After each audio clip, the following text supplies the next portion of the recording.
Sure.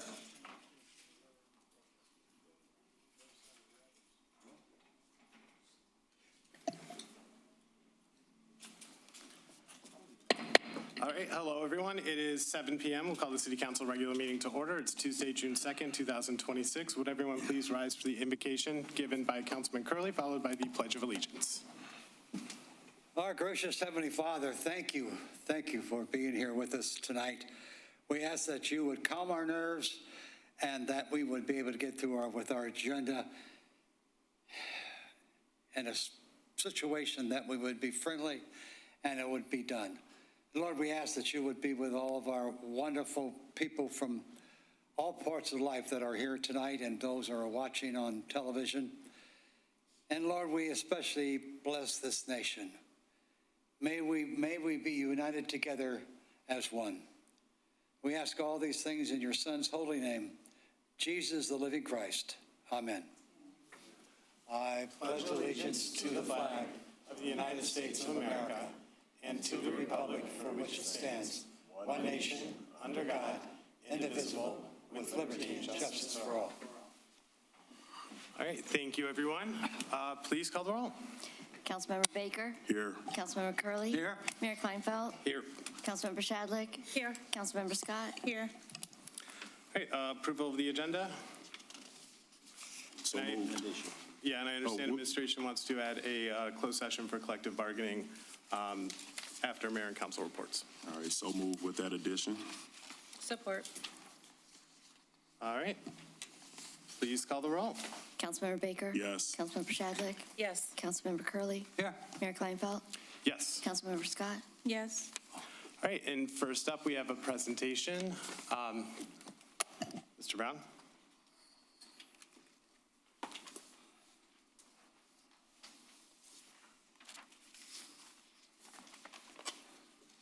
Good afternoon, Council, and welcome.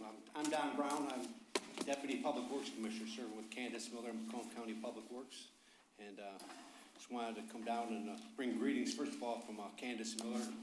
Send your warm regards to all of you and the work you're all doing to serve our mutual constituents. And that's kind of the point of why I'm here, is just to remind you that our office is serving the same people that you're serving on a daily basis, your mutual constituents. Our office, has three goals, and one's to improve water quality for everybody.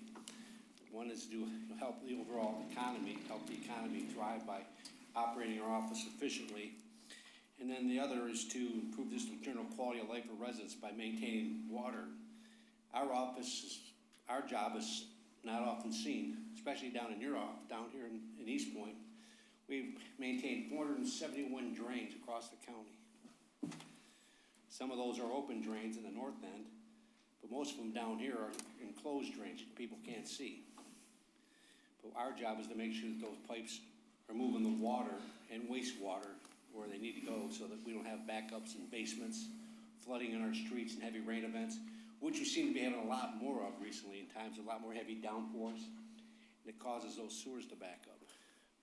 Our office is involved in looking after those issues by we have got a soil erosion department that makes sure that when people doing construction, they're not putting dirt and debris into the drains that eventually fill up. Like our arteries, you got clogged arteries, you get a heart attack because the blood can't flow. Well, same with the pipes. You got debris in the bottom of the pipe, sediment and so forth. The water can't flow when we have flooding. Our office is very much concerned about those things. And Candace Miller, since she's taken office about 10 years now, it's set off to go do an inventory of the assets that we have underground, the stormwater pipes and wastewater pipes.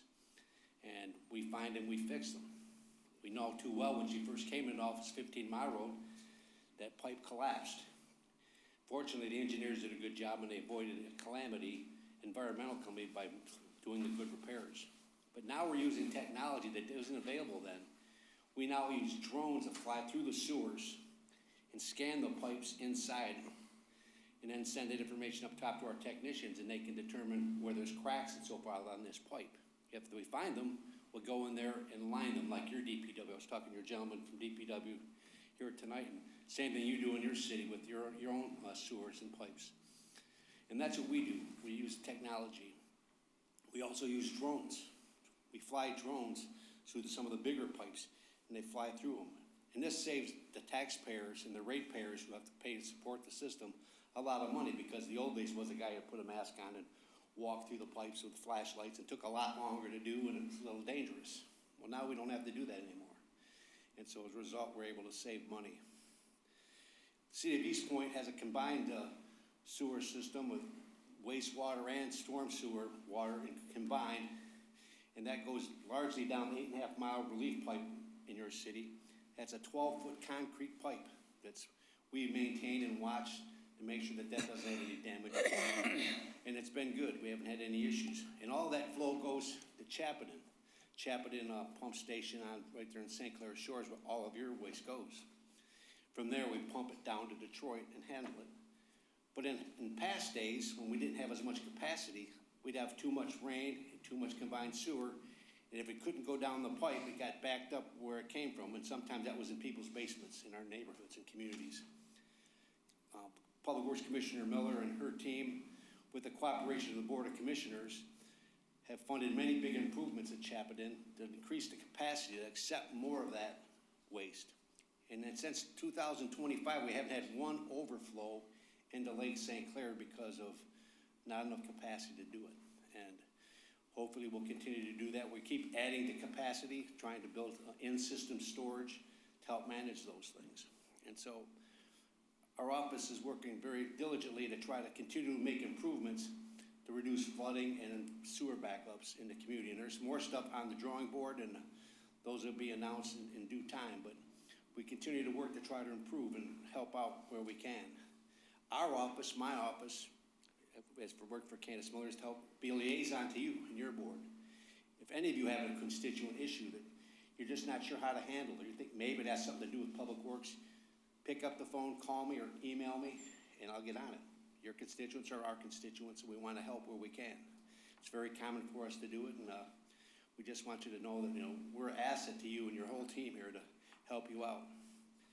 I want to take a minute about the Board of Commissioners, because they're a key partner with us as well, because obviously they fund our budget as a county department.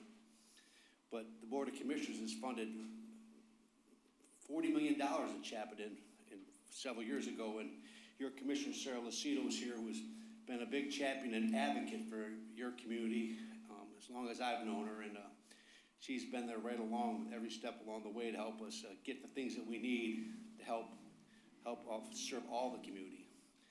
So I just wanted to come out and let you know, I gave you some packages, and there's some information that's more detailed and goes into more depth on we have a sewage system. We maintain 61 miles of sewer lines in the county.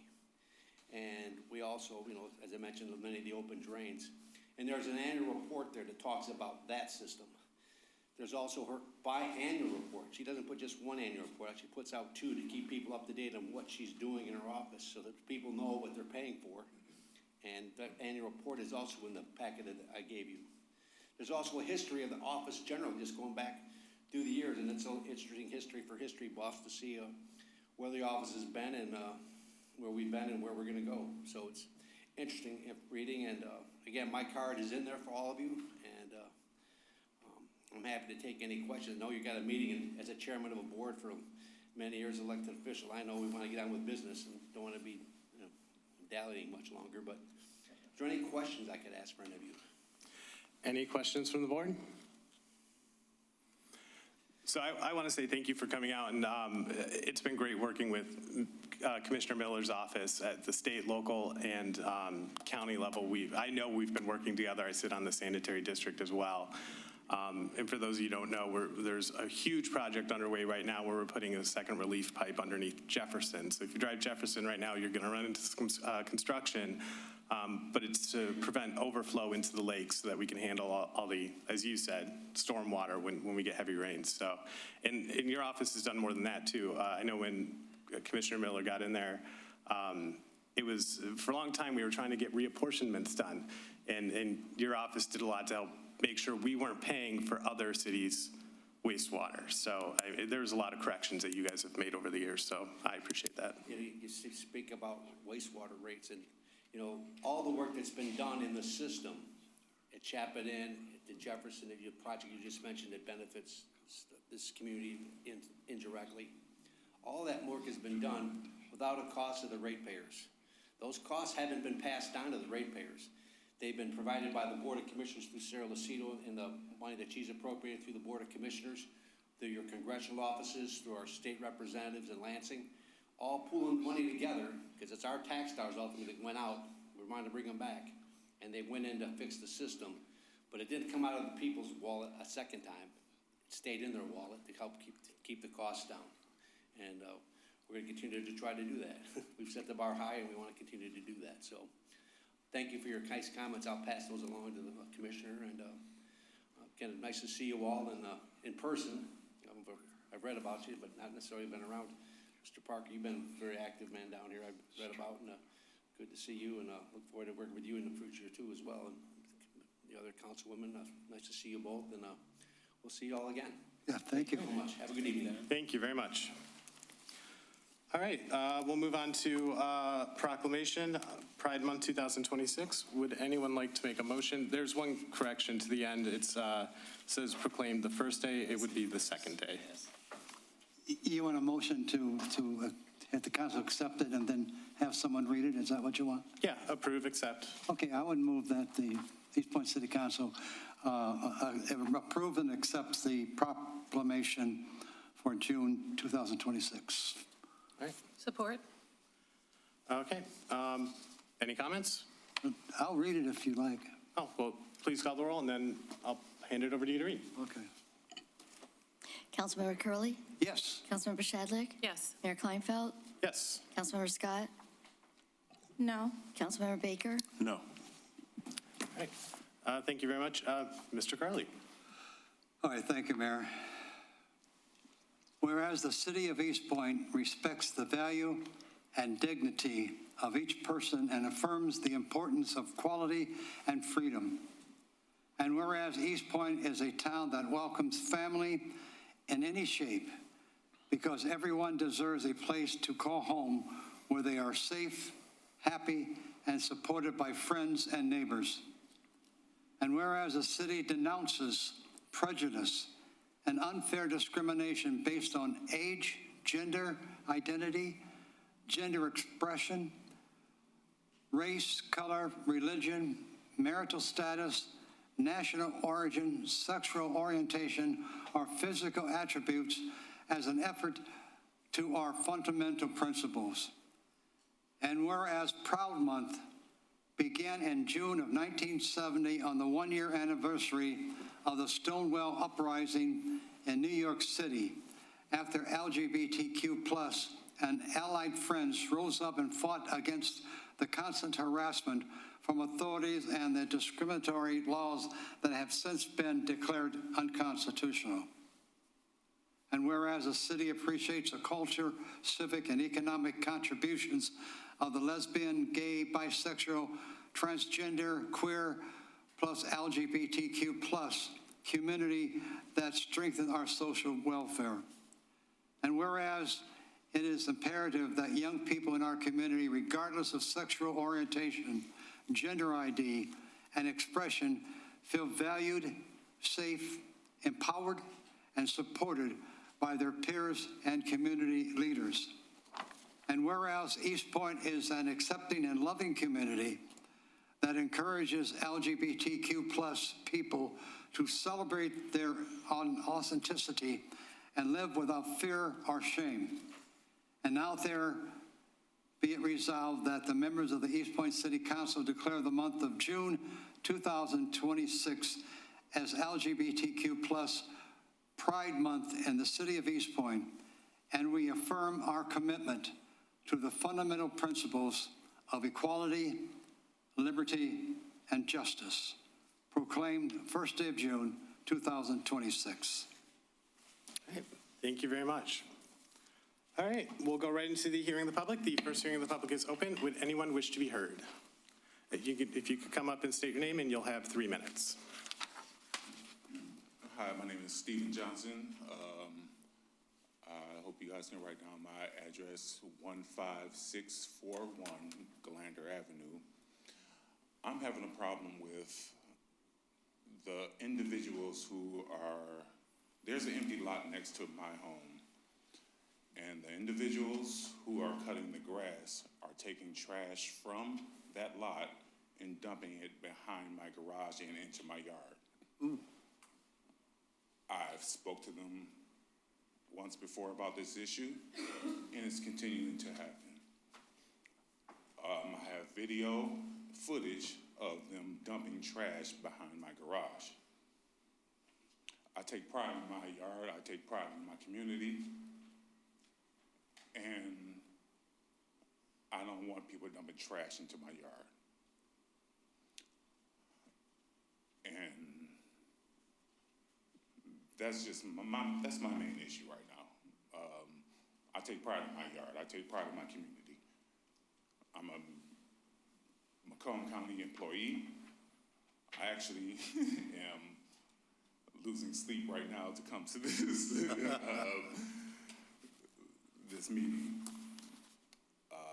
But I got up early. I made sure I got my clothes on, and I'm gonna head straight to the Juvenile Justice Center to do my job.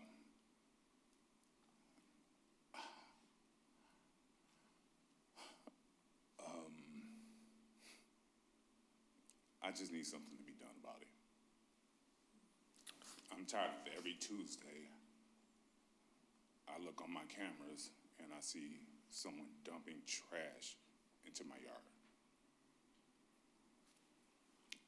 I go to work every single day, minus my days off, obviously, and I put my life and my safety at risk to protect this county. I'm currently on light duty due to numerous injuries because of my job, which is a part of the job. I get it. It is what it is. But I shouldn't have to come home to trash in my yard. You have about 30 seconds left. That's it. Okay. Mr. Johnson, would you mind leaving your information over there, contact information with our employees? Absolutely. Thank you very much. Can I walk across? Yes, go ahead. Yeah. Thank you. Anyone else wish to be heard?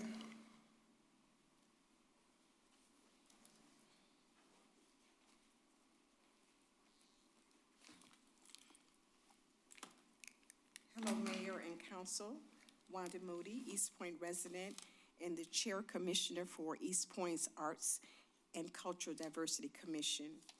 I would like to take this opportunity to invite all the residents here tonight, as well as those watching from home, to join us for our third annual Juneteenth Freedom Celebration. This celebration will be a little different this year.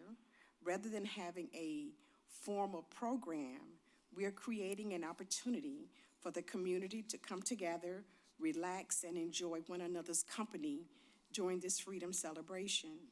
So bring your lawn chairs, sit back, and have fun with friends, family, and neighbors. We have a variety of vendors, crafts, food, and music for everyone to enjoy. And if you are a local business interested in showcasing your products and services, please follow us on Facebook at Arts and Cultural Diversity Commission for additional information. You will have a QR code that you can click to submit an application. So I want to thank you for your time. Thank you for listening, and we hope to see you on Friday, June 19th, here at City Hall from 4 to 7 p.m., and that is the week following the Gratiot Cruise. Thank you for listening. I look forward to seeing you.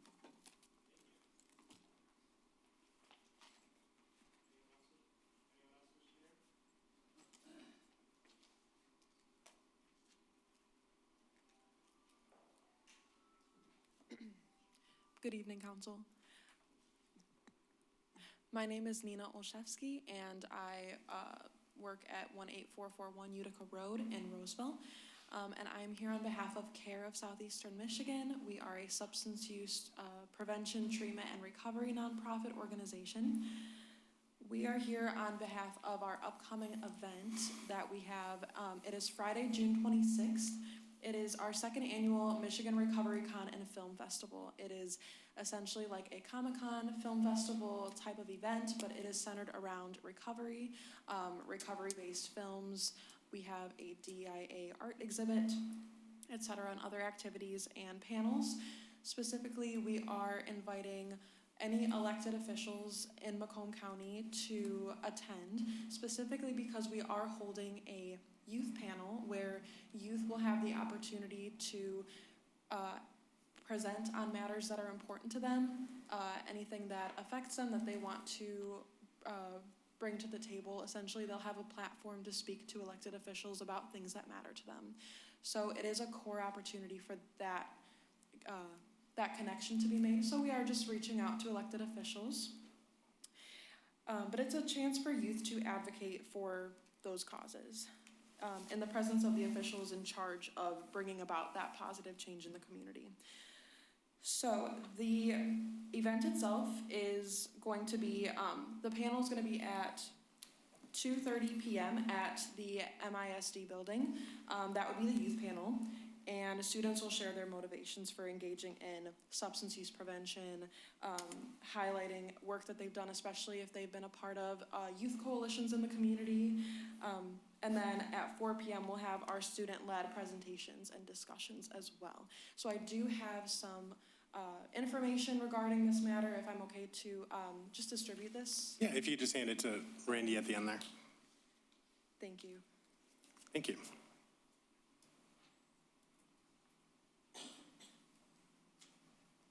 Thank you. Thank you very much. Okay. Anyone else wish to be heard?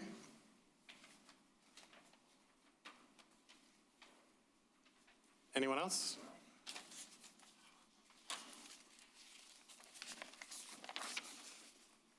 Good evening, Council and Mayor. I'm 100% against a Pride Month. I don't know why you didn't write a book. That was quite some resolution you wrote there. Was that 1,000 words or something? Pride Month makes weak families, weak males, effeminate or masculine females. It is not where we want to go. It's a bad deal for the city. So I'm 100% against that. I'd like to thank, if he's still here, he's not here, the gentleman from Macomb County Public Works. That was a nice presentation and nice to know what he's up to.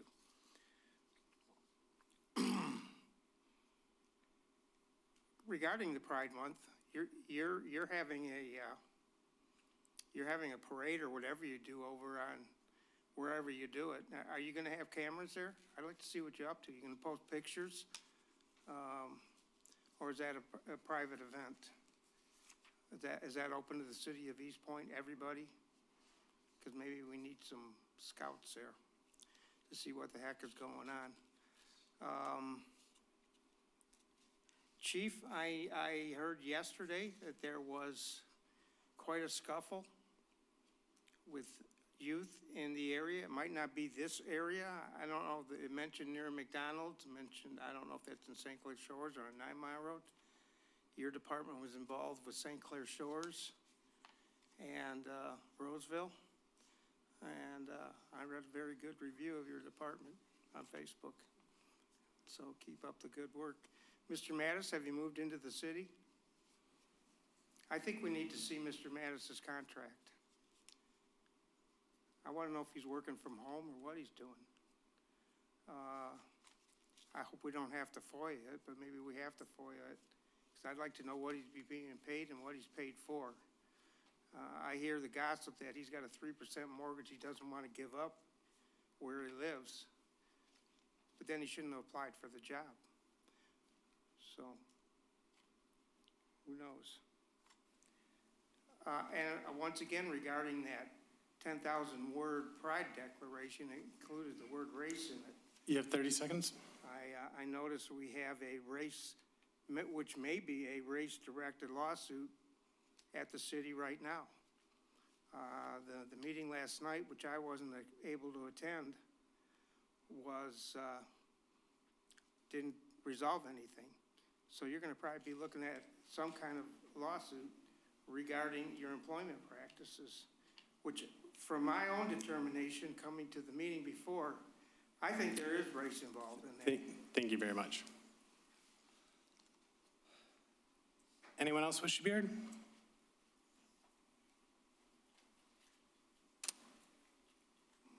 Larry Edwards, Eastpointe resident.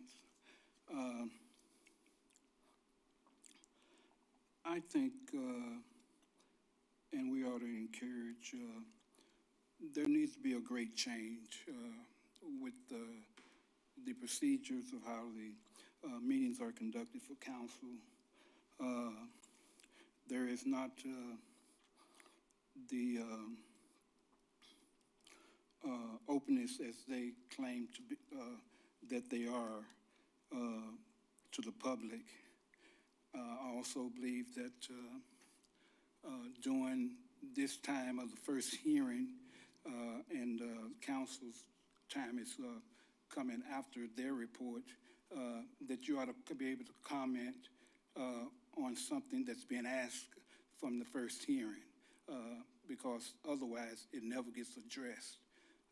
And we know that the second hearing will immediately follow over to the second, to the following meeting, because there is no opportunity to combat against what's being stated at that time. So I think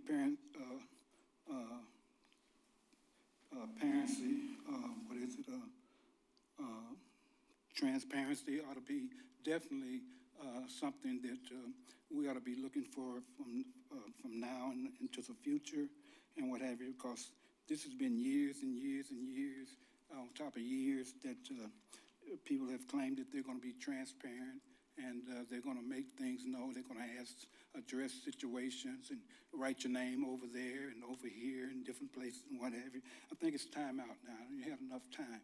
I think you ought to be able to comment, and that includes the city manager, when his time is allotted to him, that he should be able to comment on something while he's up there, while you're up there giving your reports. Thank you. Thank you. Anyone else wish to be heard?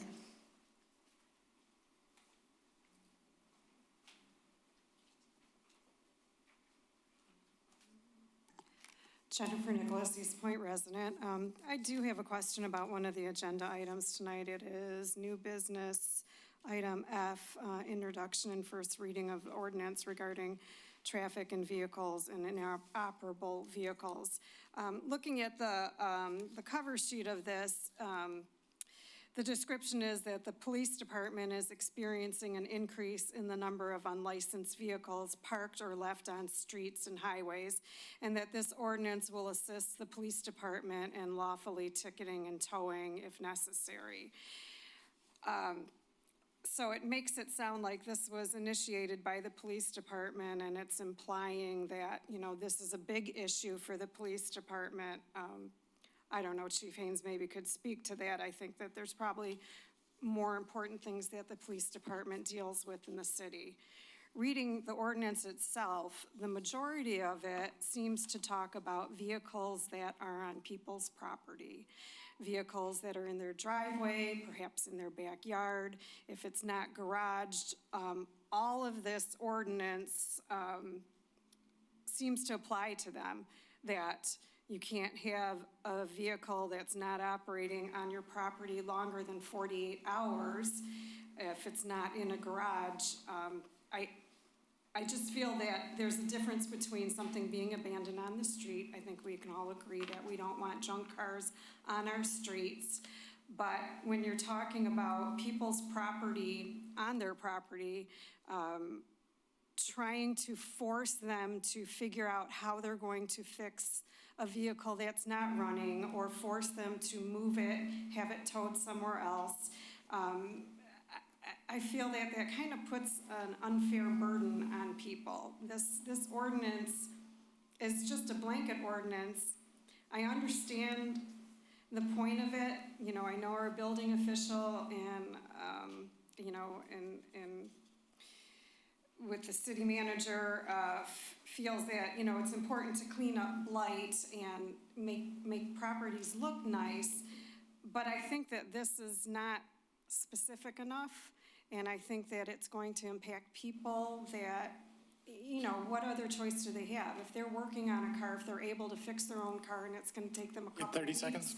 weeks or a couple months, or it takes them a while to afford to buy the part for it, the thought of them being ticketed a fine of $200, and I think the second fine is $400, or possibly towed or impounded, seems unfair. So I don't know if there's a way to either separate this out in the ordinance, pass an ordinance for vehicles on the street, and maybe deal with people's homes at a different time, or send it back to the planning commission and have them, Thank you. you know, itemize this better. Thank you. Thank you. Anyone else wish to be heard? Anyone else?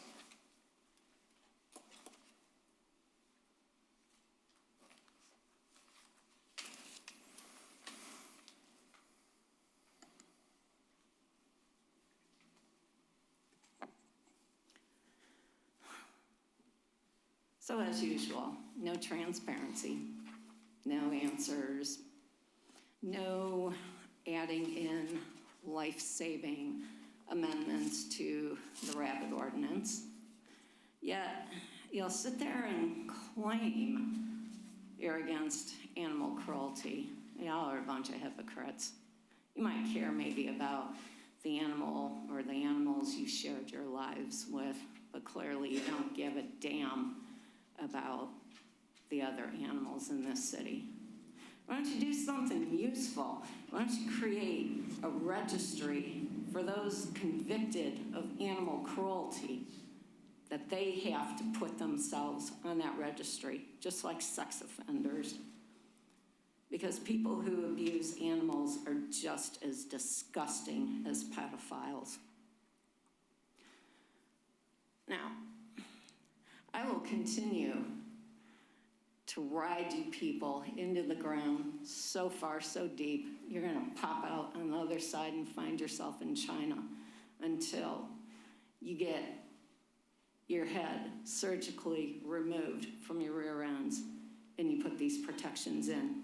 You have done absolutely nothing to answer why in the backyard chicken ordinance, those are pets, okay? People can keep them as pets. And there's a prohibition, you can't slaughter them for human or other food consumption. But yet you completely ignored that with the rabbits. Let me tell you something, people have more pet rabbits than they have pet chickens. You clearly ignored it when Chief Haynes told you about that idiot who did nothing to refill that frozen water bowl, and 3 rabbits froze to death in trying to escape. Now, if y'all had any damn common sense, you would have objected to the ordinance. You would have questioned it, you would have protested it, but you sat there and you passed it. That's so outrageously stupid, reckless, and irresponsible. So the summer season is starting to kick off. You want to lie to the media and, you know, shh, don't talk about the rapid ordinance. We don't want the controversy. I'm taking to the You streets. have 30 seconds. And so the thing is, the more I take to the streets, the more I talk to people one-on-one, this is gaining traction.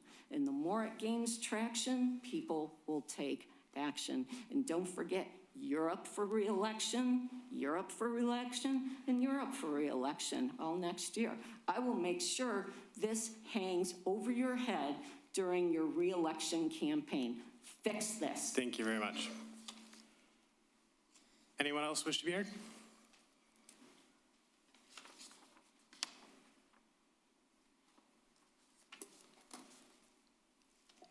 Good evening, Council. Mary Hall Rayford, Eastpointe resident. I'm really glad that we didn't have to wait till mid-month to acknowledge Pride Month. Get it in first meeting. I'm excited about that because I'm excited about people being acknowledged for being part of this human race. On top of that, if I ever attempt to misuse the time provided with language that I feel is totally inappropriate for a professional to use in speaking to you, call me on it. I realize you won't do it while I'm talking, but I'm just saying at some point, just say, you know, what was going on in your head that you had to do all that? I'd like to think that I have sufficient language that I know how to use it and not use profanity.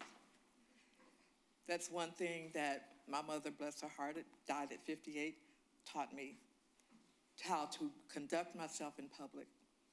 And I don't think I've lost sight of that at 74, and I'm pretty proud of that. Education is my passion. People, family, understanding how to love one another, those are my passions. And I would like to think that many in the city share those passions. I get that we don't all share the same passions as others, and that's fine. Everybody's entitled to be passionate about what they're passionate about. But I recognize that just because I'm passionate about something, not everyone else has to do so. So far, I've been very supportive of the council, even though I don't agree with everything you say. And that's okay, because we don't have to agree. But I hope I never disrespect any of you. Like I said, and if I do, most of you have my number. You know where I live. You see me on Facebook. Call me out on it. Thank you. Thank you. Anyone else wish to be heard? Anyone else? Seeing none, the first hearing of the public is closed. We'll move on to approval of the minutes. Item A, regular meeting minutes from April 21, 2026. I move that we approve the regular meeting minutes of April 21st, 2026. A second. All right, any comments? Please call the roll. Councilmember Shadlick? Yes. Councilmember Baker? Yes. Councilmember Scott? Yes. Councilmember Curley. Yes. Mayor Kleinfeld? Yes. All right, item B, regular meeting minutes from May 19th, 2026. I would move that we approve the regular meeting minutes from May 19th, 2026. Support. I think that was motioned by Pashadlik, supported by Scott. Please call the roll. Councilmember Shadlick? Yes. Councilmember Scott? Yes. Councilmember Baker? I'll abstain. Councilmember Curley. Yes. Mayor Kleinfeld? Yes. All right, we do have a scheduled hearing, public hearing on proposed fiscal year 2026-27 budget and tax rate. I will open that hearing. This is just for comments, just related to the proposed budget, if anyone would wish to speak to that. Okay. Seeing none? Sorry, do we, go ahead. because it's a public hearing, do we have to make a motion to go into the public hearing and exit it? I think we have to have minutes of the public hearing, do we not? I think it goes with the budget. We haven't been doing that over the past years. Okay. I've just had to That's open been my the hearing. experience before. So just wanted to be sure. I've seen other Yeah. people do it, but I don't think it's required. If you find out otherwise, please let me know in the future. We'll catch it at the next one. Yeah. All right, not seeing anyone who wishes to be heard, that public hearing is closed, which closed at 7:39. I think it opened at 7:38. No unfinished business, reports from administration, city manager's report. Mr. Mattis. Yes, sir. Good evening, Mayor and Council. Couple things for tonight. Our clerk's department has been very busy. I wanted to remind you that there are petitions available for the school board election that's coming up. Early voting information will be mailed out very soon, as early voting will take place here in City Hall and not at the library. That'll be for both the August and the November elections. Early voting for the August 4th election will take place July 25th to August 2nd, 2026. So you'll get that via mail in the near future. It'll be on the website. It'll be all over the place, but it's coming. Election season continues to roll. The Election Commission met today, and we are gearing up for the August election. So lots going on. Checking my list here. The water mains across 9 Mile Road are almost complete. The connections are just about set. They'll be completed very soon. There's lots of work going on around town. I'm sure you've seen the basketball court. lots of paving, lots of asphalt, lots of excitement around town. So we love orange barrel season. And then our team met today with the first of a couple interviews we will conduct for the contractors interested in leading the building effort for the police and court building. So we'll be conducting interviews this week. We'll have a full workup of all the steps of that process for council to consider. The goal is for the June 16th meeting to have that ready for your consideration. So that's it for me. Are there any questions for Mr. Mattis? I just had one question. I don't know if, did you see my email from? Yes. Earlier? I didn't see those plans sent out. Did you get a copy? I did not send them out yet. I do have a paper copy. I will hand you right now.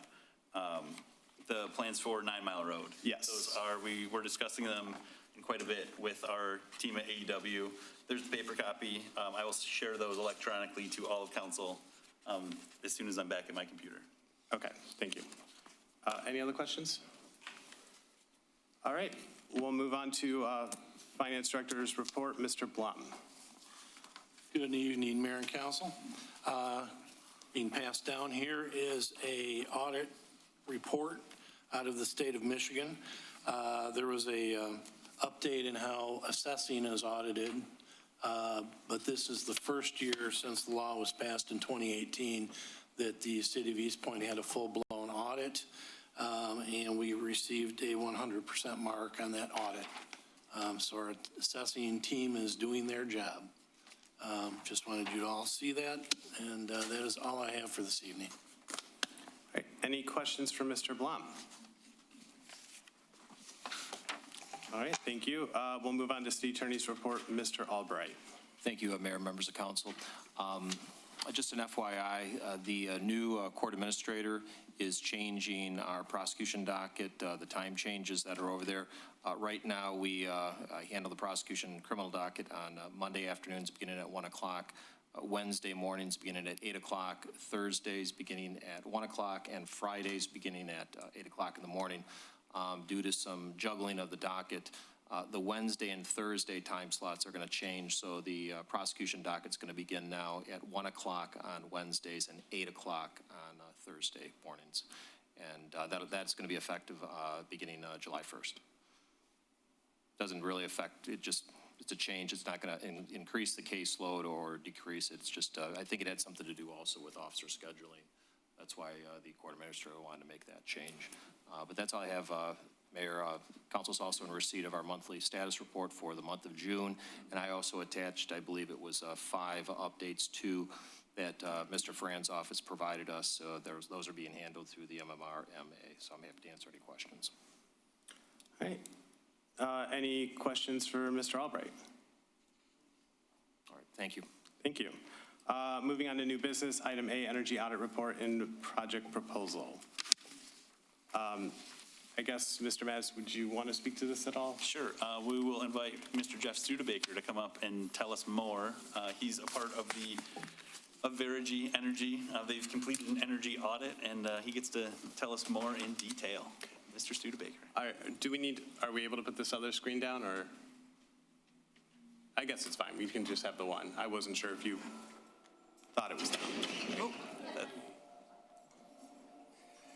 I'm Dr. Jeff Studebaker with Verigy. Thank you for having us this evening. Just a little bit about the process that we've gone through and who Verigy is. I'm a former school superintendent and a former client of Verigy. My last post was down on the Ohio River, about halfway between Cincinnati and Louisville, and I met Verigy there. I had inherited a district that had years and years of deferred maintenance issues. I had 25-gallon garbage cans scattered around the high school and the junior high collecting rainwater every time it rained. I didn't have LED upgrades. I didn't have anything going on. It was bad. Met Verigy. Really, I was just looking for a lighting solution. They came down to the district. They did what they do, which was a complete and thorough audit of the buildings, all of them. And what happened then is that they took a historic building that was an elementary school near the river that had a lot of money put into it about 10 years before I got there, that had never functioned properly with the heating and cooling. It was always cold. It was always wet. And they diagnosed the issue and got that fixed. And for the first time since they dumped the, $12 million, whatever it was in there, that building actually functioned properly. Over 3 years, we did around $22 million worth of work to bring that district forward. Drugged them screaming a couple of times because of just how much we were spending, but that was how much there was to do. One of the things we'll talk about here tonight is similar to one of the things that I did when I was a superintendent. So Verigy is an energy service company. What we do is we work with schools and municipalities to upgrade infrastructure on basically needed infrastructure items, and those are always targeted to drive down your utility spend, either gas, electric, or water. Tonight's packages that we're talking about are all focused on pretty much the electrical spend here at City Hall, as well as over at the library. So I'll go ahead and get in here.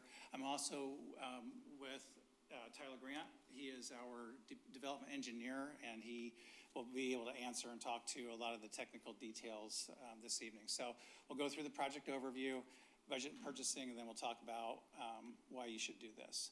So we're going to break this down into 2 bites, right? So we'll do the Memorial Library first, talk about it. I know you're probably not going to be able to read that very well. So part of the project is actually being paid for by a grant that Greg actually secured. So part of that grant actually pays for the ASHRAE Level 2 audit that has been completed. And part of that is just getting a summary snapshot of what is being spent in the city for gas and electric, primarily here at City Hall and at the library. You can see the library spend is about $11,000 on electricity per year, and then roughly $5,600 on natural gas. Existing conditions over there, this is just a focus on the light situation that's going on, which is the bulk of that project. You can't necessarily tell very well from the picture there, but it was on again today. That first picture there on the left is an exterior light, and the photocell is not functional. So it was blasting light, even though it was a clear, beautiful blue sky day. And then you've got some other issues cooking around the outside of the building there as well. But on the inside is a completely different story. You've got a variety of different T8 lamps, which is an older fluorescent tube. And there's a lot of mixing and matching of bulbs throughout the library space. Some are very yellow, some are mixed match like you can see there on the right-hand picture. The fixtures themselves are aging. The lens is colored in multiple places. It's just a rough look, number one. Number two, since it's a T8, you are expending a lot of cash you don't need to on the lighting side. It's important for another part of this library project here in a moment. The other piece is that the library folks have to go to the breaker box to shut the lights off or turn them back on. There's no controls, there's no way to control lights, for any one particular part of the facility. So they, right now, are going to the breaker box to shut everything off. So this project would actually address all of the issues that we brought out. So at the library, you've got the audit that's part of that, the lighting upgrade, and then there's also a solar package that would be placed on the south-facing roof of that building that would actually nearly knock out 100% of their electrical spend. So someone once told me a few months ago that solar packages are like a kid's dessert. The kids have to eat their vegetables before they can have dessert. So in order to put solar on that building, you really need to do the lighting to get the electrical spend corrected, because right now you're spending more money than you should, and you don't want to overproduce. When you do the lighting package, you do not want to do that after you've done the solar, because we'll be out of whack, and you don't want to be giving away power to the utility. The other piece with the solar component is that the Inflation Reduction Act is an opportunity for you. We'll show you some money here in a minute on that, but it's an opportunity to get a portion, about 40% of that project cost back, so that you're not paying 100% of the solar package. But that means that package, the solar array, has to be energized by the end of 28.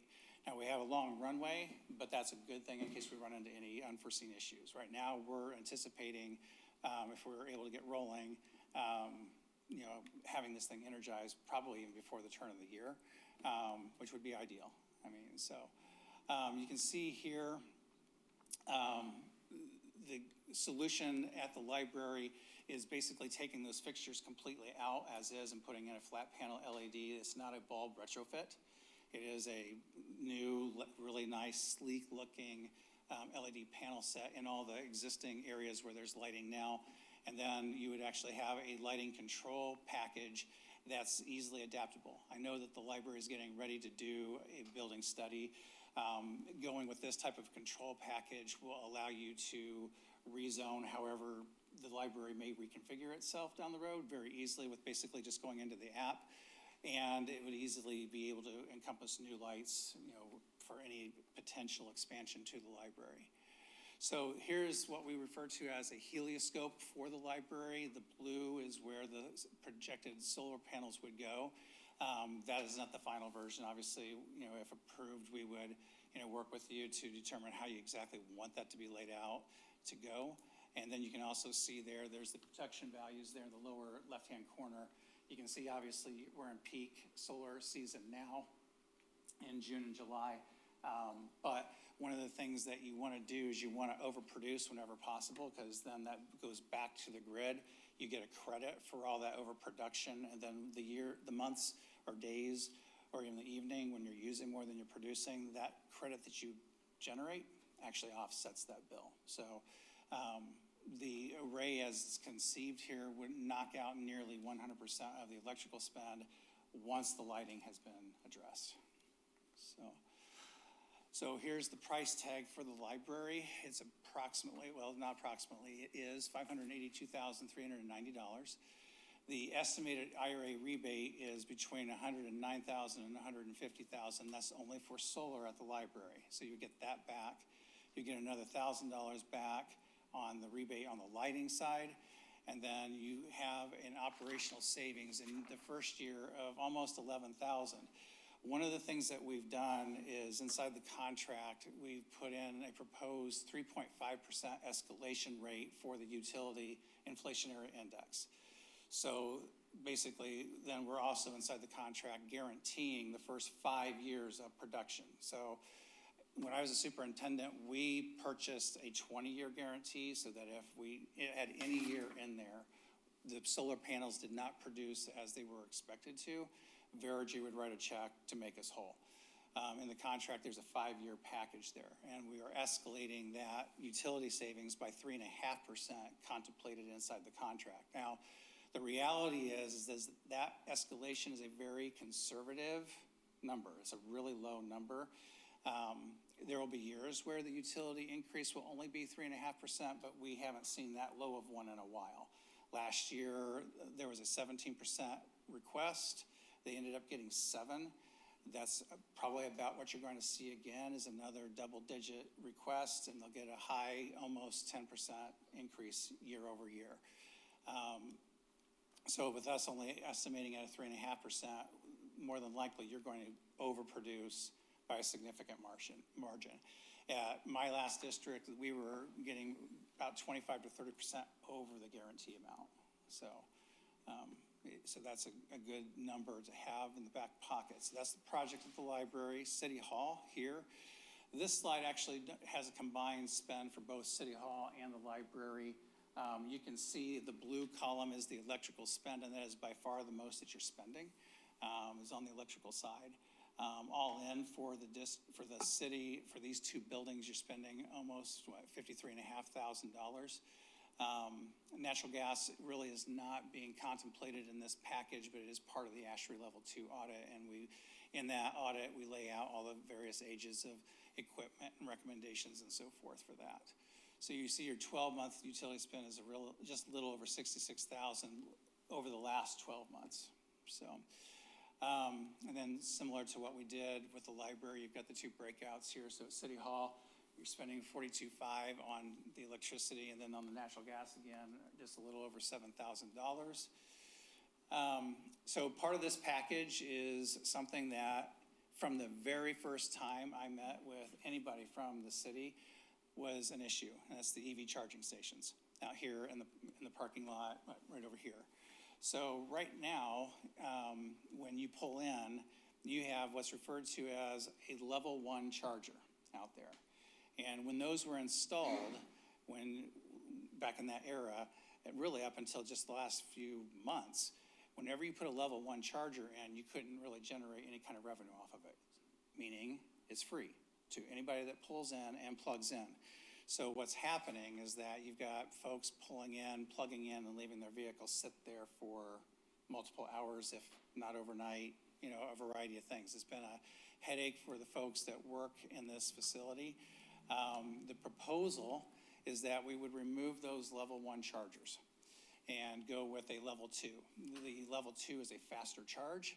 It also will allow the city to generate revenue off of that. It's a point of sale system. So it would basically be a credit card type of thing where the customer would come in, park, plug in, run their card, and then they would get charged. It would charge faster, so the cars don't have to sit there as long, plus then it's a revenue stream for the city. The proposal also includes 2 new EV chargers. You can see those are the ones that are off to the right. Those were requested for basically the employee use for City Hall. They would also be point of sale chargers, but the vendor that we are recommending will give you the ability to have the employee have a card that they can use to be able to park a city vehicle there or their vehicle there, whatever the city wants to do down the road. So you go from 2 level 1 chargers that's generating no revenue, but is also hitting your electrical spend by at least 10% probably every year, probably more, depending on how often it's used. Tyler and I were commenting when we pulled in this evening, tonight was the first time, and we've been here multiple times, first time there wasn't at least 1 vehicle plugged in, and it didn't last very long. They were maybe 10 minutes and someone came in and plugged in. So, and there wasn't anybody when we came in right at the end, but again, it was highly unusual here. Usually somebody taking advantage of your free electricity. So. Can I ask a question? Yes. The difference between level 1 and 2, that's just regards to the charging speed, right? It's usually charging speed, but it also has the additional tech so that you can do point of sale. And the vendor that we're going with, or we're recommending, actually has a screen on there, so it's a little bit easier to read and do information with, but you can also sell advertising slots on there, or the city can advertise upcoming city events right there on screen like they have at those newer gas stations. Okay, and I'm guessing level 1s exist with that point. We just didn't put ones in that had that. When you installed it, that tech probably did not exist for level 1. Okay. Yeah, and now, just recently, so we did a bunch of EV charging stations up in Saginaw at their airport up there. And the original plan had been to put in, I don't even know how many level 1 chargers we were originally gonna put in. It was 20 of those underneath their canopy that we've solar paneled to generate electricity for the terminal. But then they realized that they would be giving away that power. Now, we had increased the amount of production because we put solar in, so it was really gonna be a wash for them. But politically, the commission for the airport, as well as their county council, was kind of like, why are we giving away electricity? So we pivoted. Now, there's actually a level 1 now you can purchase that has point of sale, which is not something we even had access to when we started the project 6-7 months ago, whatever it was. So you could go with a level 1 to do the point of sale. We wouldn't recommend that because it takes so long. I mean, basically a level 1's a little bit better than a trickle feeder that you would attach to your lawnmower over the winter to keep the battery from dying. I mean, it's a real slow feed. So they do have fast chargers that are higher numbers, but that's an exponential increase in cost, and it really doesn't make a lot of sense for this use. So there's some urgency related to the EV charging portion of this contract. There is a tax credit on the federal side. I keep bashing that microphone. The ITC tax credit, the investment tax credit, is available, but it expires at the end of this month, the end of June, meaning that we really need to have the EV chargers purchased so that we can get them here and get them installed. If we can get them installed, get them commissioned by June 30, then you will get 30% back on that from the federal side. So there is some urgency urgency to move along with that piece of it to get that. At one point, we were considering recommending not even attempting it because we were only going to go with 2, but when we went to 4 chargers, then it makes the investment worth your while because you'll get a significant chunk back. So that's the EV charging stations that we're recommending. They are highly rated. There's a cord management system so you're not gonna have the cords laying around on the ground. They actually reel back in. Plus, these are way easier for the installers to be able to get commissioned. So when we're in a situation where we're racing the clock, that's a huge deal. So we would recommend that we go there with those. So here at City Hall, this is a relatively straightforward package. So again, you have the ASHRAE Level 2 audit that's being paid for by the grant. You have the LED lighting upgrade, both interior and exterior into this building. You've got multiple fixtures in this building that just need to be replaced. You know, they're older, that just need to be upgraded in terms of looks. You've got some control issues with some of the lighting on the inside of the facilities as well. And then obviously the EV chargers that we were talking about. So you have 2, the package is replacing 2 and adding 2. So it's a total of 4 chargers with actually the ability to have 8 cars being charged at the same time. The other piece to this too is right now, and I alluded to this, but I want to make sure this is really crystal clear, on the EV piece, right now, that is a negative to the city. You are paying for anyone to come up and plug in. This package actually then would turn that into a revenue stream. And you're in total control of that in terms of how much you charge, you know, and how much you charge for a vehicle that's already been done charging, but it's still sitting there on the spot, because you can do that and you should do that so that someone's not taking up a spot. So the package on this side is $516,085. If you can get the chargers installed and commissioned by the end of the month, then you would get almost $60,000 back on the IRA ITC rebate. You already have $100,000 available from the grant that was awarded. 10,000 of that's for the ASHRAE Level 2 audit, and then 90,000 of that can go into the cost of this particular phase of the project. And then you get another over $21,000 in rebates on the lighting as well as the EV charging stations. You will get a rebate from your utility provider on the EV charging side as well. So from here, you get the $15,000 on savings in terms of electrical spend and operations. And then the fuzzy here is on the charging station revenue. It's hard to estimate what that is. Taking a very conservative approach, should be an additional $5,200 a year. But again, you are in control of that. And it's also assuming that we're only getting 4 vehicles per day and they're only getting a half a charge. So if you got more use than that, or you go a little bit higher on your EV charging rate, you can generate way more than that. And that's really a conservative estimate on there. And when we look at the payback on all that kind of stuff, that's the part where we just don't have a clean handle on. And you can apply an escalation rate to that, but again, you are in total control of that rate. So as we were telling the airport, you're in control of parking rates, you're in control of the charging rates, and that's totally up to you in terms of how that would work. So, Vergy, as I mentioned, Excuse me. Go ahead. I had one quick question on that previous slide. The project cost, is that before the rebate or? That's actual cost, it's before any rebate. Okay, and then everything underneath is what will come back? Okay, thank you. So the way that the IRA would work, once the solar's installed at the library, that's a separate project, separate set. So you would file with the IRS of all people, entities, and you file with them, and then a few months later, you'll get a refund on that. And that's undirected dollars. So you may be paying, like the library has its own fund, but that would come back into general fund and you can allocate that however you choose to allocate those funds. Same thing's happening here with the EV charging.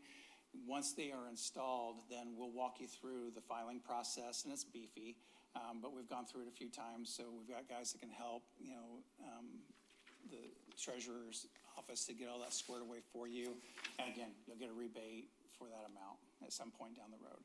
And then, of course, there's a lengthy, very detailed form for the utility provider as well. But yeah, all that stuff comes off after the fact, so. Thank you. Yeah. All right. Any other questions on either of the projects before I go into some specifics about us in terms of one of the things that you're going to see that's unique with us? Okay, so the last thing I would mention, I was a school superintendent. And I spent my entire life in education. I was a science teacher, I was a cross-country track and chess coach, and then I was convinced to go into administration against my better judgment, probably. Worked my way through, became a superintendent, did that for 9 years, and at the end, I got tired of getting beat up by folks talking about odd things that may have happened here tonight, I don't know.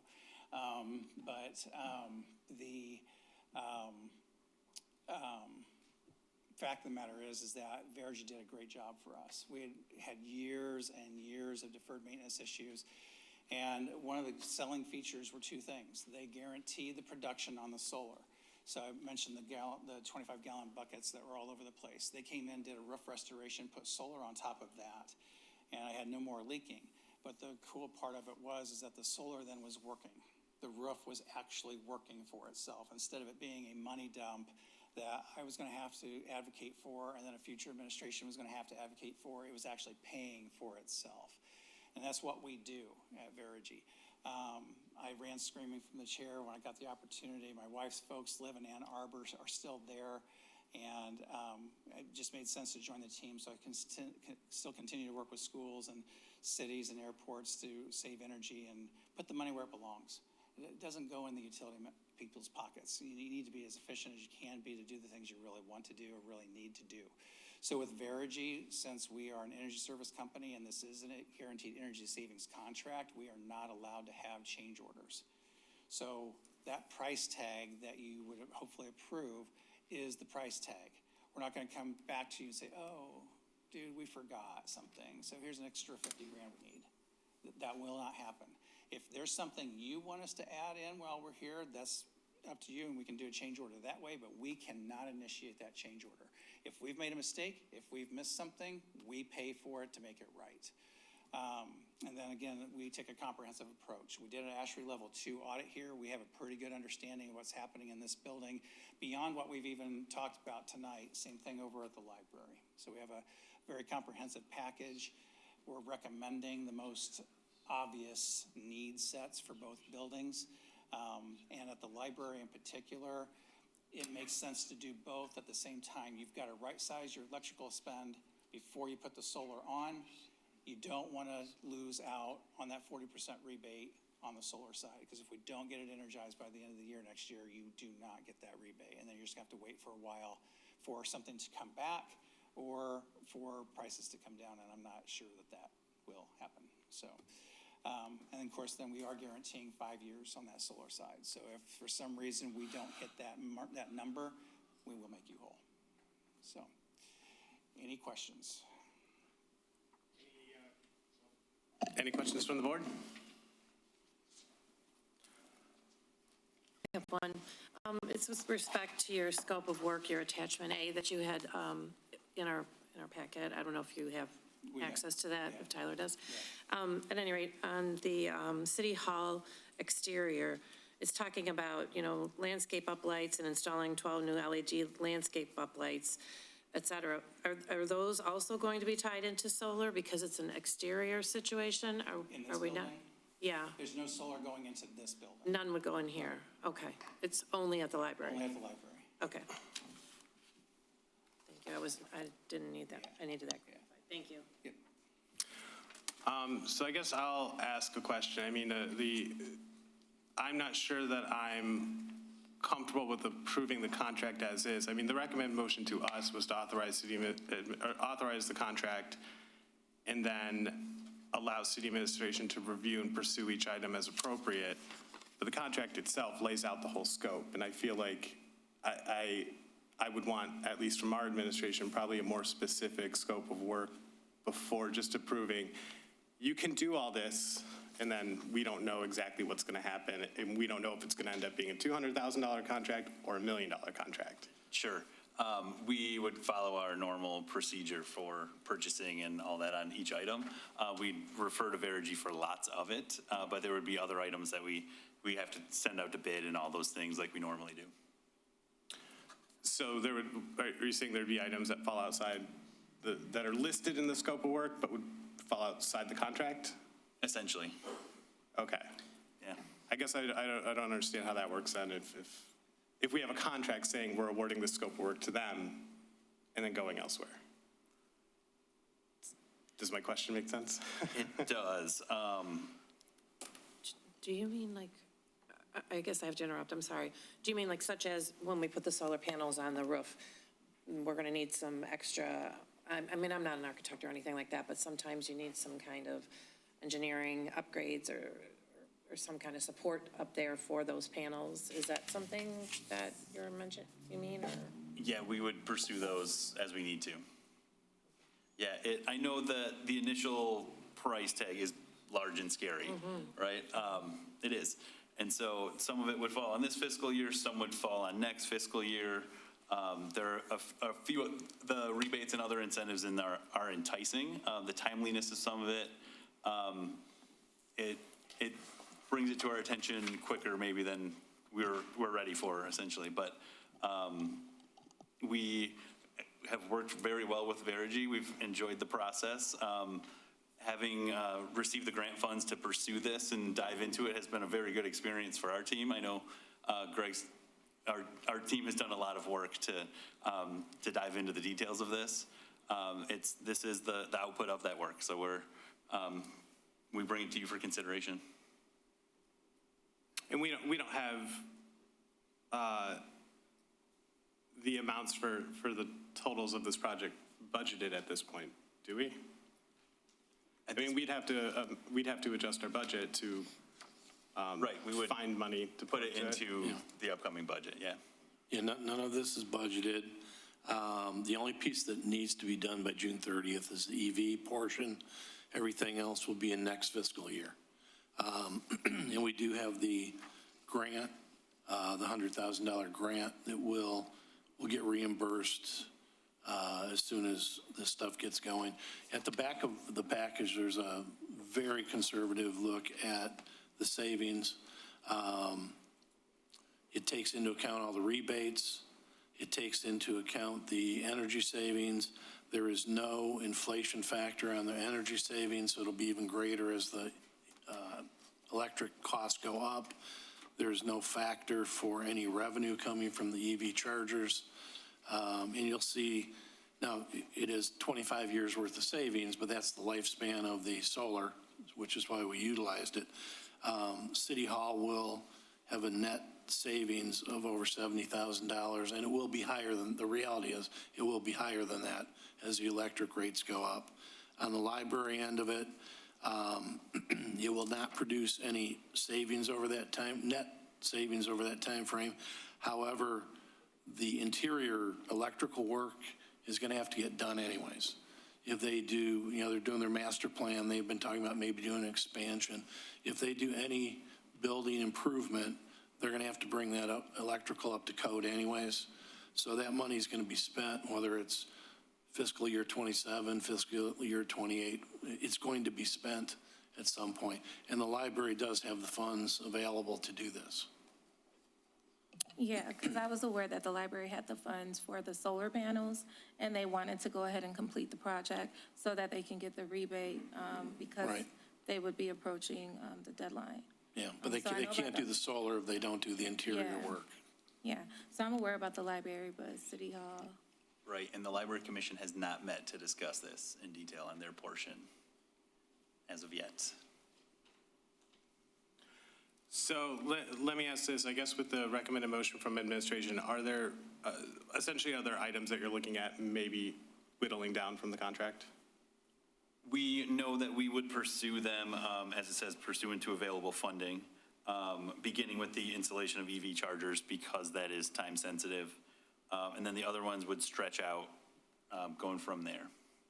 So I guess my question then is, from your perspective, you're getting this contract. Do you have that same understanding that it could be piecemeal, or are you thinking we're being awarded $1 million contract?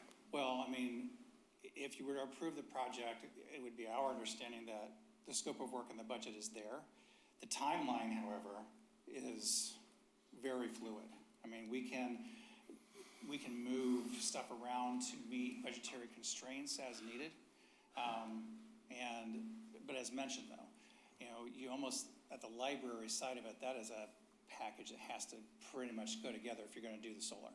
I mean, you gotta do the lighting and the solar concurrently. There's electrical stuff that has to happen together, plus you gotta right size the electrical spend. Here, and out of both projects, the urgent piece is the EV charging.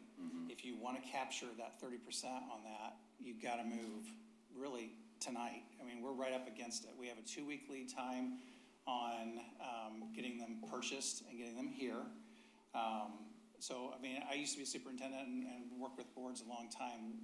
You could adjust that motion to just purchase the EV side of it tonight.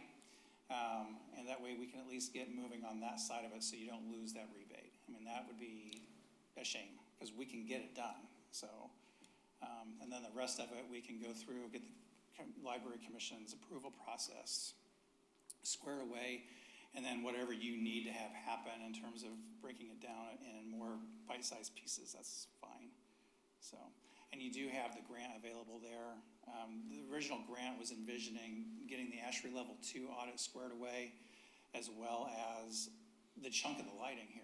I mean, and the lighting package grew from about that number into getting some of the exterior lighting, and then we grew the EV package a little bit too, so. It's worth mentioning that Verigy is a Sourcewell contract, so Yes. we're able, that you meet our requirements for going out to bid and all those things, which is helpful. And then John Kraus, our sustainability coordinator, has been instrumental in going through the audit with you, so we appreciate those efforts. Yes. I'm sorry. Oh, go ahead. So I'm just going to, Randy, you gave a good report, the figures. Are you satisfied? Are you happy? Yeah. Yeah, there'll be some timing issues as far as cash going out the door and cash coming back. But overall, the City Hall piece pays for itself, so I'm very comfortable with that. In the library, they do have the funds available. Okay. And it's intended for some capital projects, so All right. to me, it makes sense to do them. City Manager, are you happy?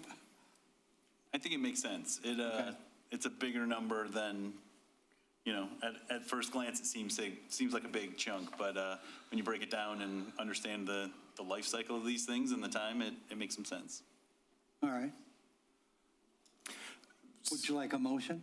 So can I say one more thing? Of course, you're the mayor. You can say whatever you want. I mean, I'm just looking at the contract, which essentially says, pretty explicitly, this is the scope of work. I probably would want a clear understanding. Just hearing what you're saying, we understand it to be the whole contract. Administration is kind of like, well, we might look at different pieces of it.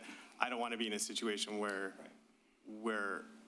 the city's sort of expected or forced. Not that you would sue us or something. I'm not saying that, but I mean, maybe you would. I don't know. So We would not. One of the reasons I did not have to join this team, I just believe in Verigy. We stand behind what we say. We make things whole. One thing I did not mention, I should have, is the lighting subcontractor that we're working with is a trusted partner of the city's Voss Lighting. You guys have been using them for years. So you're getting a quality product. You're getting known, trusted vendor there, and we're a known and trusted vendor around the country. I mean, we are really good at what we do. We are the leading ESCO in the country. We've got great references here in state. I mean, you could go ahead and approve that contract, and then we work with the city on the timeline. There's no reason why we can't extend that out. We're not going to, be nasty about it. We're hoping that this is the first step in a long relationship with the city. We would love to be able to have a conversation about some other stuff later on down the road. There's a lot of work left to do in this building as well as over at the library and potentially even over at the new jail. Some of the stuff that we have not talked about tonight. So, but at the very least tonight, you really need to make a move on that EV charging station set. You got to do that. So if we're going to have any chance of getting the installation deadline met. I agree with that. I do definitely want to get that portion done because I know we have chargers out there that I think shouldn't be necessarily free for anyone to come and hook up and charge City Hall. I guess, sorry, I have That's all right. couple more thoughts. If I guess, Mr. Mattis, I'd ask you, would it make sense, or even Mr. Albright, if you wanted to chime in, if we made the motion as recommended, but adding a provision to the contract that the city may reduce scope if the city determines funding's unavailable? I mean, would that be something problematic for your company? We're fine with that.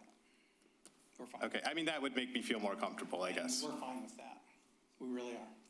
And we understand that it's a large amount of cash. We understand that.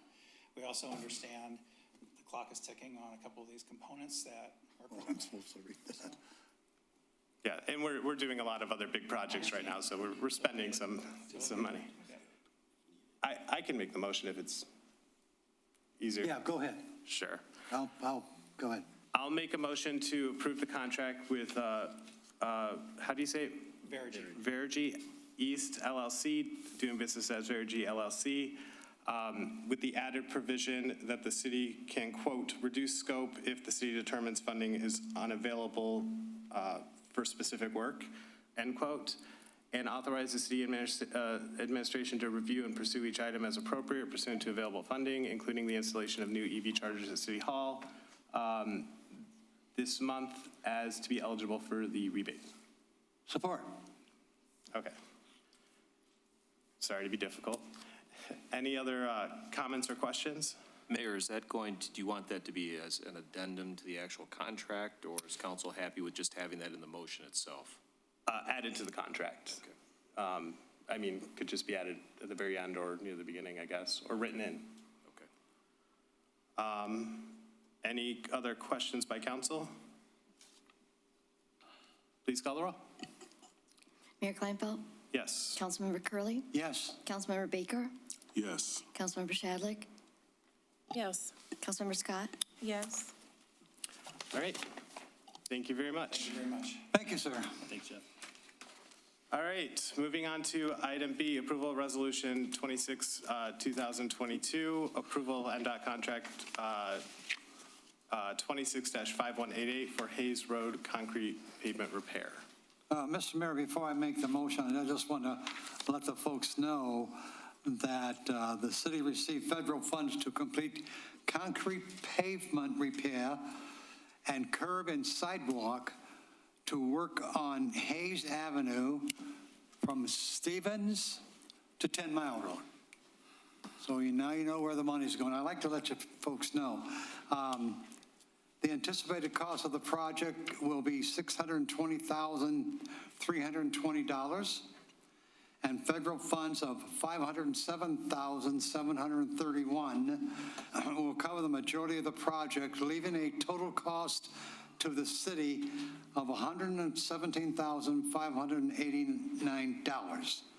So I would move to approve resolution number 262022 to approve contract number 265188 with the Michigan Department of Transportation for the Hayes Road concrete pavement repairs, and further authorize the city manager to execute all necessary documents. Support.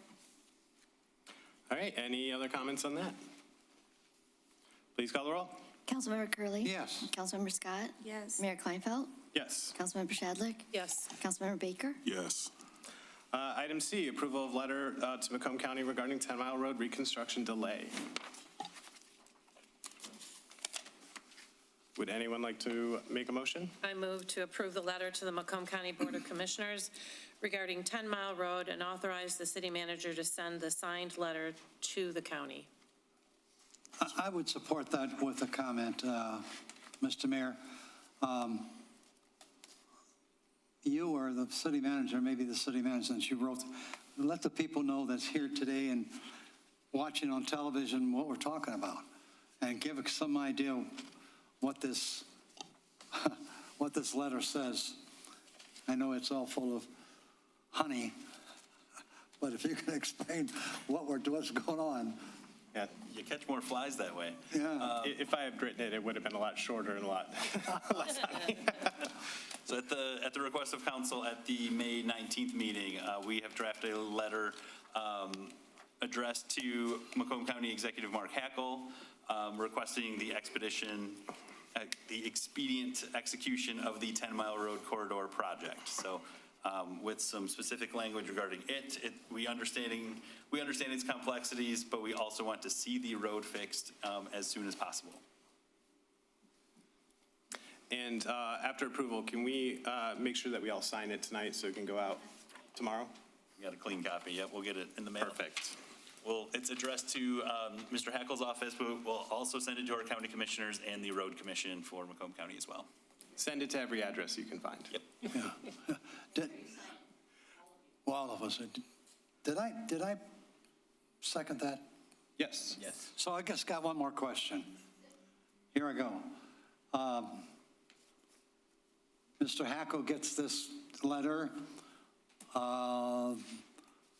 What do they got, 13 commissioners or 11? 13?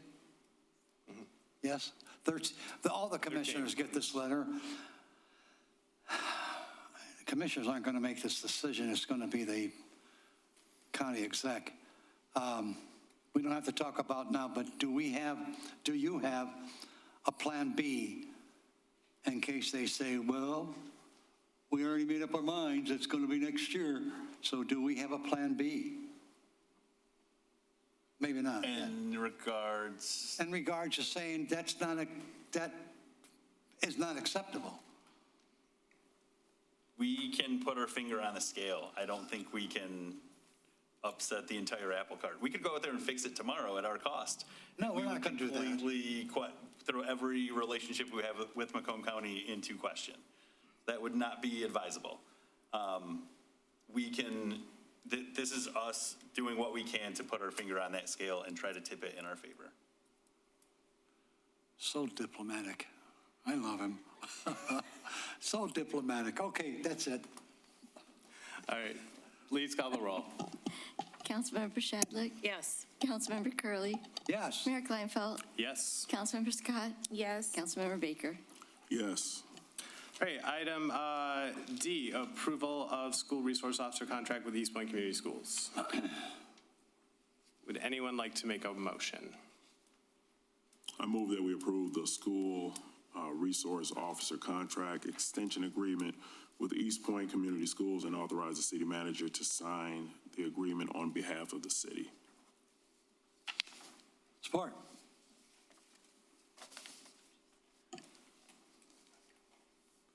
All right, any questions on that? Please call the roll. Councilmember Baker? Yes. Councilmember Curley. Yes. Councilmember Shadlick? Yes. Councilmember Scott? Yes. Mayor Kleinfeld? Yes. All right, item E, approval of budget amendment BA 26-03. Mr. Blum, did you want to speak to this at all or Just summarize it? a couple of items. The majority of general fund is just some higher revenues from higher investment earnings, and then reflecting some purchases that have been pre-approved or already approved by council, such as the animal control building and Motorola radios. The one I do want to highlight is in major and local streets. There's an increase in the revenue side to show the higher road tax or road monies that are starting to come in. We have not seen the full impact, but we're starting to see it. And then transferring an additional $600,000 out of major streets into local streets. That fund has built up. We have enough to cover our major projects, and we have plenty of local street activity that needs to be done. I just wanted to highlight that one, that we are doing our very best to get money into the local street side to take care of the issues. And that's really about all I wanted to highlight, is just we're going to transfer extra money over. And I know, this is sort of a side question. I know I had asked about the possibility of using some of that increased revenue for sidewalk replacement programs. Does that happen? Would it come from local streets if do we take it from major to local and then can use it for? Well, it depends if you're doing. Or is it dependent on the road? All sidewalk. It depends what type of street it is. If you did sidewalk on Gratiot, it'd come out of major. Okay. If you did sidewalk in 9 Mile, it'd come out of major. You do it on Aurora, it's going to come out of local. Okay, I was just curious. Yep. All right. Would anyone like to make a motion? I move to approve Budget Amendment BA 26-3 as presented. Support. All right, any questions regarding that? Please call the roll. Councilmember Baker? Yes. Councilmember Curley, Yes. Councilmember Scott? Yes. Mayor Kleinfeld? Yes. Councilmember Shadlick? Yes. Item F, introduction and first reading of ordinance 26-1264, traffic in vehicles, inoperable vehicles. I had some thoughts on it, but I will open it up to council first. I have just one question.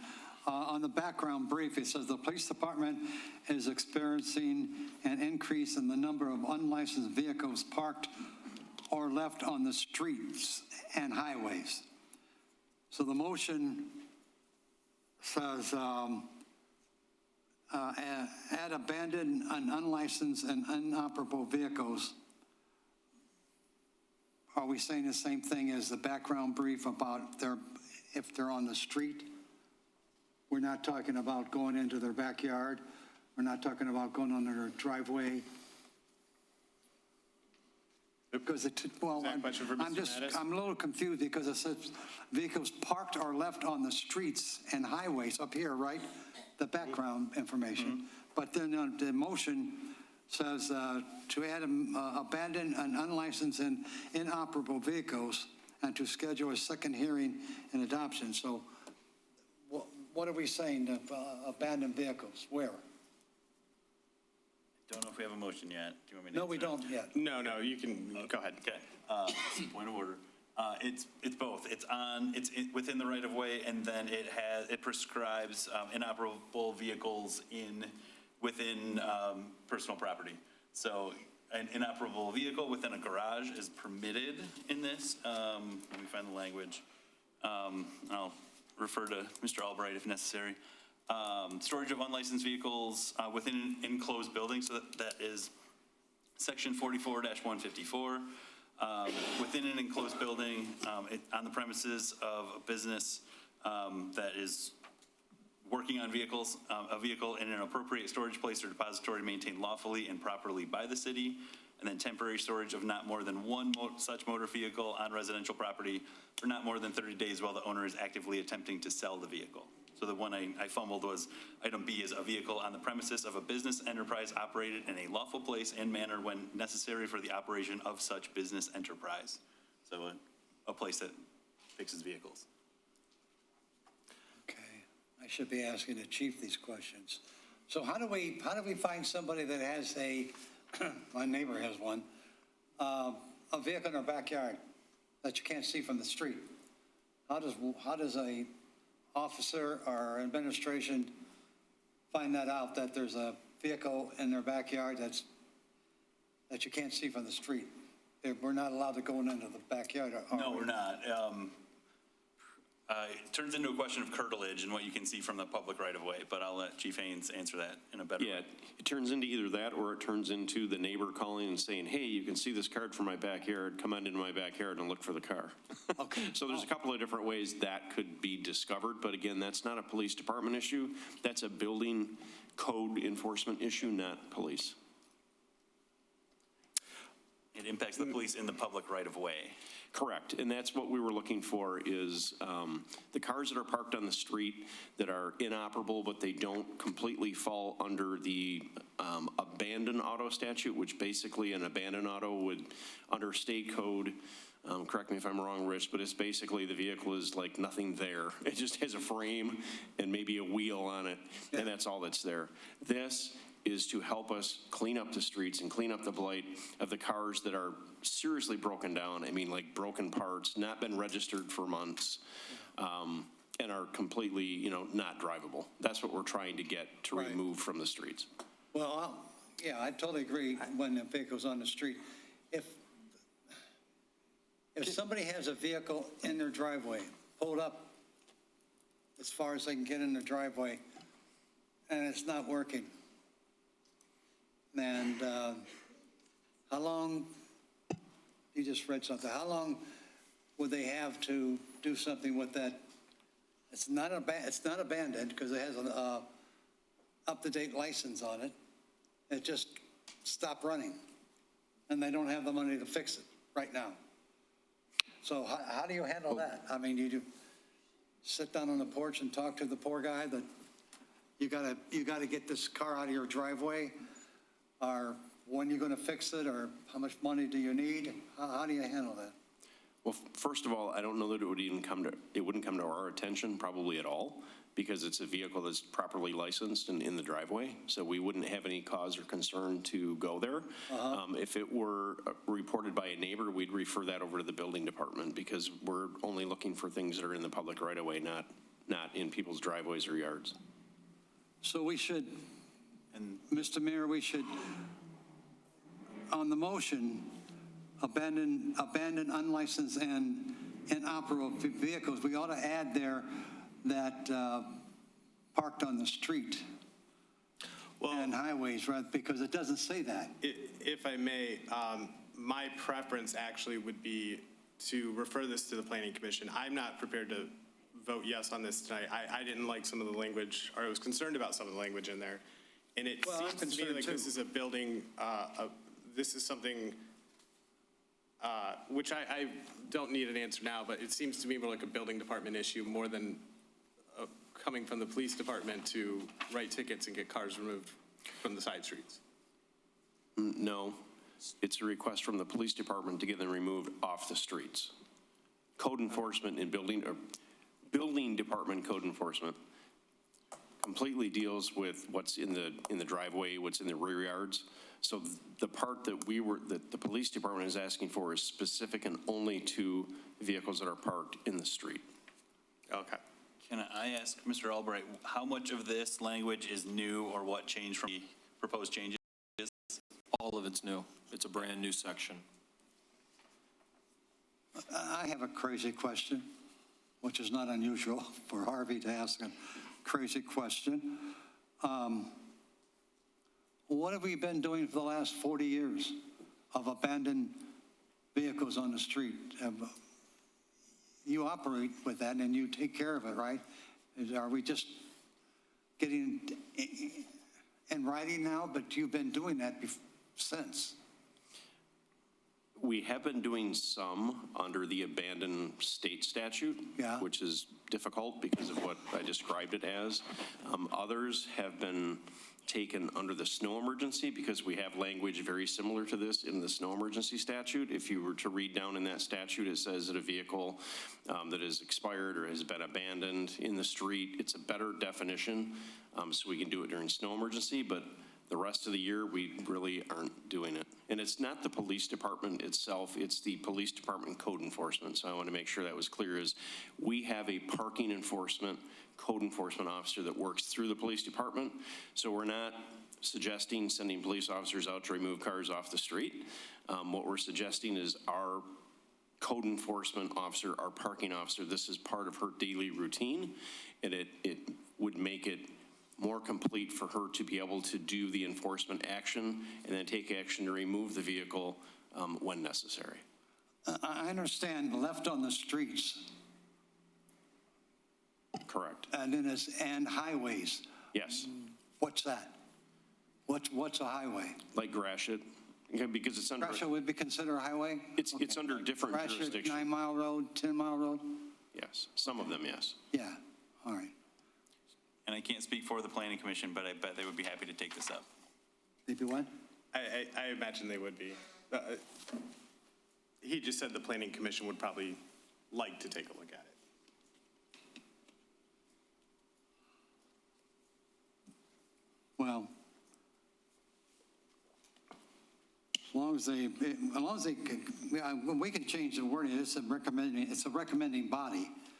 And whatever they recommend, we can take it as it is or adjust it or whatever. So I just want to make sure that on the motion left on the local streets and highways is because the motion does not say that. So I would want to make sure that the people who've got their car parked in their driveway is protected. And I think that kind of clarification needs to go into the actual ordinance. I think that language needs a little bit of tweaking. That's my personal opinion. That's why I would like to go ahead and let a body like planning take a look at it just so that they could clean it up and kind of address some of the concerns that some of us have.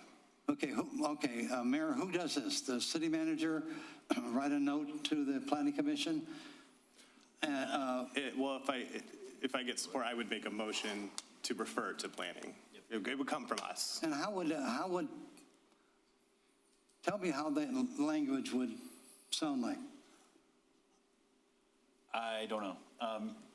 With the motion or just as part of the conversation, we can express the intent that we would like to see or recommend, the direction we would like it to go as a council. I say we, I'm sorry, you as a council. And planning could consider that in the creation of any changes or anything like that. And then upon your recommendation to send it to planning commission for review, they would consider that in their deliberations. After that, they would make a recommendation to adopt to council, at which time you would reconsider it with those changes. Mayor, I can bring this up at Thursday's planning commission meeting. Okay. At the end, we have a discussion, and what I'll do, if the council so chooses, to refer this over to the planning commission. Between now and Thursday night's meeting, I'll forward a copy of the proposed ordinance to all of the planning commissioners. And even though it's not on the schedule as drafted right now for Thursday's meeting, we can certainly add things, and I can certainly at least talk to them about that, and then they can think about it between now and the July meeting. And they would know our concerns. They would know my concern about making sure the motion says local streets and highways. I'll share the concerns, and I'm sure there are probably residents that will appear at the planning commission meeting and share their concerns as well. Okay. Yes. All right. Mayor, I'm sorry I took so long, but. Oh, no, you're fine. And Mayor, I just had a question. Just with your recommendation that it goes back to planning, was that in regards to just the entirety of what's presented, like including what the police department is asking for? You just want them to? Yeah, just the entire ordinance change. Okay. Have them just take a look at the whole thing. Yeah. Oh, okay. That was all I was wondering. Okay. I'll make a motion to refer this to the planning commission for review and recommendation, I guess, and direct Mr. Albright to relay the concerns from tonight. I'll support that. All right, any other comments? Please call the roll. Mayor Kleinfeld? Yes. Councilmember Baker? Yes. Councilmember Curley. Yes. Councilmember Shadlick? Yes. Councilmember Scott? Yes. All right, item G, approval of special event application Oddfellows Cruise and Gratiot. I move that we approve the special event application for the Eastwood Oddfellows Cruising Gratiot event on June 13th, 2026, contingent upon the following. Any food trucks at the event must be permitted with an approved inspection at least 5 business days before the event. Any tents or interlinked tent spaces larger than 10 foot by 10 foot require a site plan and must be properly permitted at least 5 days prior to the event. All tents must comply with the International Fire Code 2021, Chapter 31, and the applicant will coordinate and comply with the police department for their needs. Is there support? Support. Right, any comments or questions? Please call the roll. Councilmember Baker? Yes. Councilmember Shadlick? Yes. Councilmember Curley. Yes. Mayor Kleinfeld? Yes. Councilmember Scott? Yes. All right, item H, approval of special event application for ACDC Juneteenth celebration. I move to approve, I'm sorry. Go ahead. I move to approve the special event application for the AC/DC Juneteenth event on June 19th, 2026, contingent upon the following. Any food trucks at the event must be permitted with an approved inspection at least 5 business days before the event. Any tents larger than 10 by 10 feet require a site plan and must be properly permitted at least 5 days prior to the event. All tents must comply with the International Fire Code 2021, Chapter 31. Any vendors must obtain a vendor's license from the clerk's office, and individual performers considered contractors for this event must provide proof of insurance for both liability and workers' compensation coverage before performing. Support. Dealer's choice. I think everyone chimed in at the same time. Please call the roll. Well, just before you just say, I just want to make a comment. Sure. The folks that are on this commission, they work their butts off. They really do. And this is going to be a great event. You just need to come over here. You don't have to spend the whole 3 or 4 hours. Just show up, show your gratitude and your appreciation of citizens of this community volunteering and doing their best to do things that will help the city and help the residents enjoy more than what we have. Okay. Thank you. Please call the roll. Councilmember Shadlick? Yes. I think I heard Councilmember Scott. Yes. Mayor Kleinfeld? Yes. Councilmember Baker? Yes. Councilmember Curley. Yes. All right, moving on to payroll and bills. Would anyone like to make a motion? I move that we pay the bills in the amount of $2,809,516.14. Support. All right, any questions regarding that? Please call the roll. Councilmember Baker? Yes. Councilmember Scott? Yes. Councilmember Shadlick? Yes. Councilmember Curley. Yes. Mayor Kleinfeld? Yes. All right, and with that, we'll open the second hearing of the public. The second hearing of the public is now open. Would anyone wish to be heard?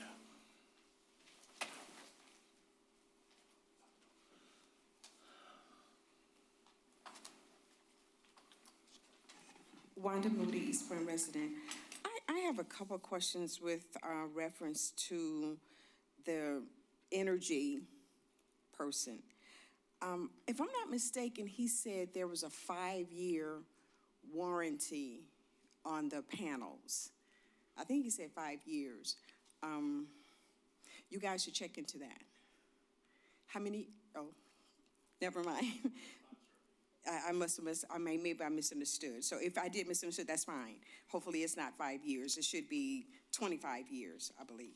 And maybe they did say 25. My next question that I would like to make a comment at this time is with reference to Commissioner Curley. I want to say thank you for that wonderful comment, because we work our butts off over there trying to do the right thing within the city. The second is with reference to the producing of the solar, the energy. In the state of Michigan, we have less months of sunlight for us to store energy. So my question would be, and for you guys maybe to ask them, is that if we're not storing enough energy in the off months, what happens then? Do we buy energy from DTE? And then on the opposite end, if we overproduce energy in the remaining months, will DTE buy the energy back from us, from the city? So that can be revenue for Eastpointe if they do that. Other than that, I think that's it. And I look forward to everyone coming out to our Juneteenth celebration. Oh, one more question. The person did mention the fact that if we have to take advantage of that grant for the EV stations in the month of June, would they be repairing those or replacing those in the month of June? And if so, would that affect our celebration on Juneteenth, on June 19th? Because if that's the case, what do we do? He didn't say when he would do it or how long it would take. Would him replacing those EV stations affect our event on that date? Thank you. Thank you. I'd like to look forward to an email with that answer. Thank you. Anyone else wish to be heard?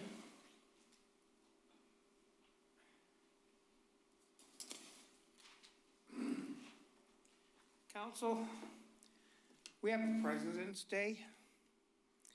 We have a Veterans Day. Veterans Day is a very important day. People die. Many millions of people have died for Veterans Day. So why do we need a Pride Month? Do we need Pride all month long?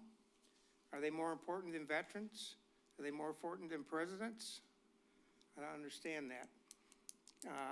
Pride, I think, detracts from our community, not adds to it. I object to the bill pay because once again, as this council doesn't give us a piece of paper to say who they paid what. So we should be able to know that. On these solar cells, I heard him say 25-year lifespan. I thought he said 5-year warranty or guarantee. On the chargers outside, if you just take them out, it's damn near free. I mean, think about electric cars. I used to work for an electric car company, one of the very first ones. Chargers get all their electricity from oil, natural gas, or what else is there? Oil, natural gas, and something. So we're putting it in an electric car with a battery. Why don't we just go to the gas station? Whoever needs their electric, I think Sheetz has electric chargers now.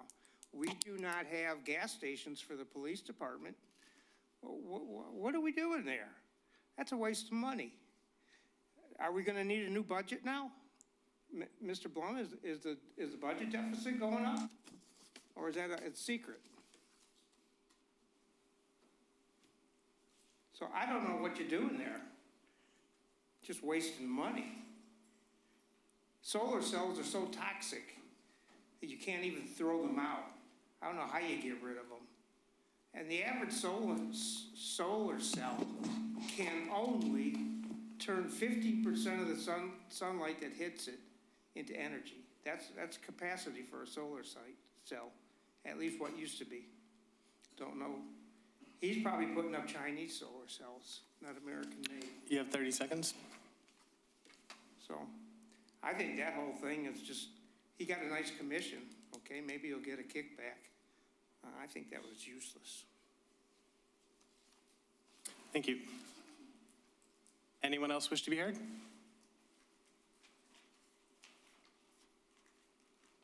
Larry Edwards, Eastpointe resident. As I stated in the first hearing, there need to be some changes to the procedures that how council is being conducted, and I still stand on that. And hopefully not forever, because hopefully something will be done.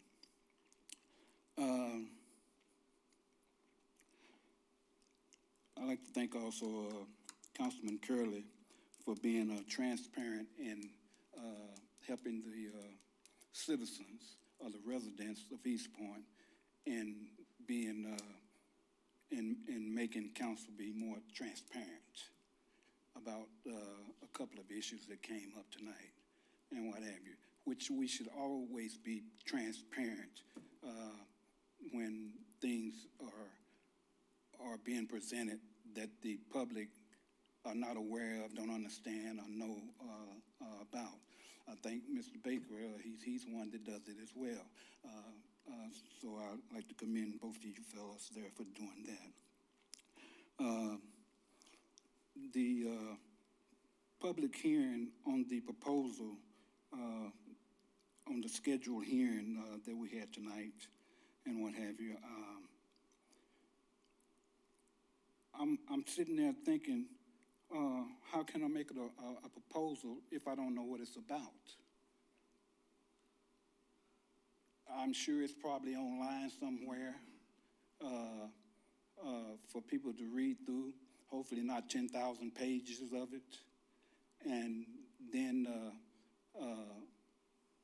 as they do in government, come back and tell you they read all 10,000 and they know everything in there and what have you. That ought to be something that we ought to be able to have a clear understanding of of what's being proposed, rather than just out of the air, just asking us, do we want to make a public hearing on a proposal in regard to it? And whatever. There's a lot of craziness going on in here and what have you. And I know government can be crazy, just period, but it's just getting pathetic now to ask questions in regard to things that nobody have knowledge of, and you're so used to people going along just to get along, or just accepting what's being offered and what have you. Keep telling you, those days are gone. Those days are up, and ain't gonna never return and everything. You're gonna have to start talking and telling somebody what's going on, what's happening, what you're doing. But the backdoor thing, the good old boy thing, all that's crushed. That's gone. This day and time is a different day and what have you. Thank you very much. Are we in a budget deficit? I'd like to know that too. Anyone else wish to be heard?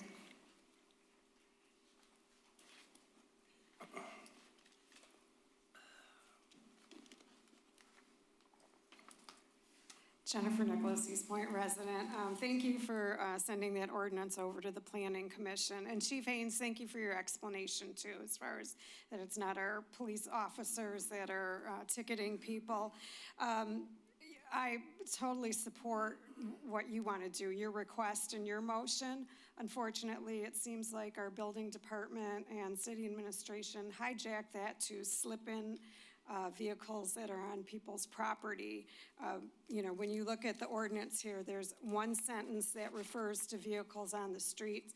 Everything else refers to vehicles that are on people's properties. So I think if those two items had been separated, you probably could have gotten a first reading and approval of the ordinance tonight instead of having your part have it go back through the Planning Commission. But it just seems like, you know, this is another time where the building department is trying to get something through without going through the Planning Commission, without having discussion about it, and without really advising the public that this is what they're talking about. They put it under the heading of getting cars off the streets when everything in here also talks about cars parked in people's driveways. Regarding Phase 3 of 9 Mile Road, Mayor Kleinfeld, last month you did ask AEW to send design. They've had this design since last fall.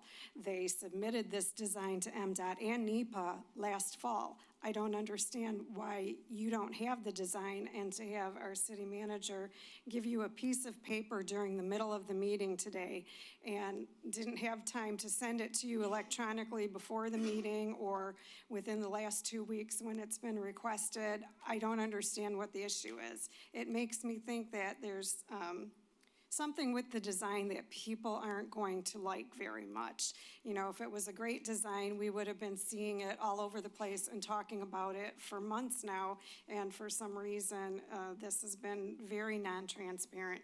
It concerns me, again, with businesses parking. You know, Councilwoman Pashad, like you mentioned this months ago, and I didn't quite understand what you were meaning. I'm understanding it now, and I agree with you that this probably is not a rip out and replace. There's probably other surprises for businesses that will be losing 30 seconds. parking or their right of way. And I'm just disappointed in the whole process. Again, AEW does not live in this city. City administration does not live in this city, but it seems like decisions are being made for residents without the residents' involvement, and that's a problem to me. So thank you. Thank you.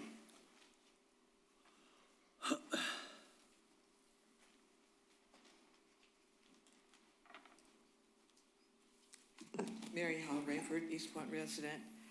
I concur with Jennifer regarding the better language needed, and glad that it was decided to send it to the Planning Commission. I'm having fun over there, by the way. So I would suggest one thing about the budget.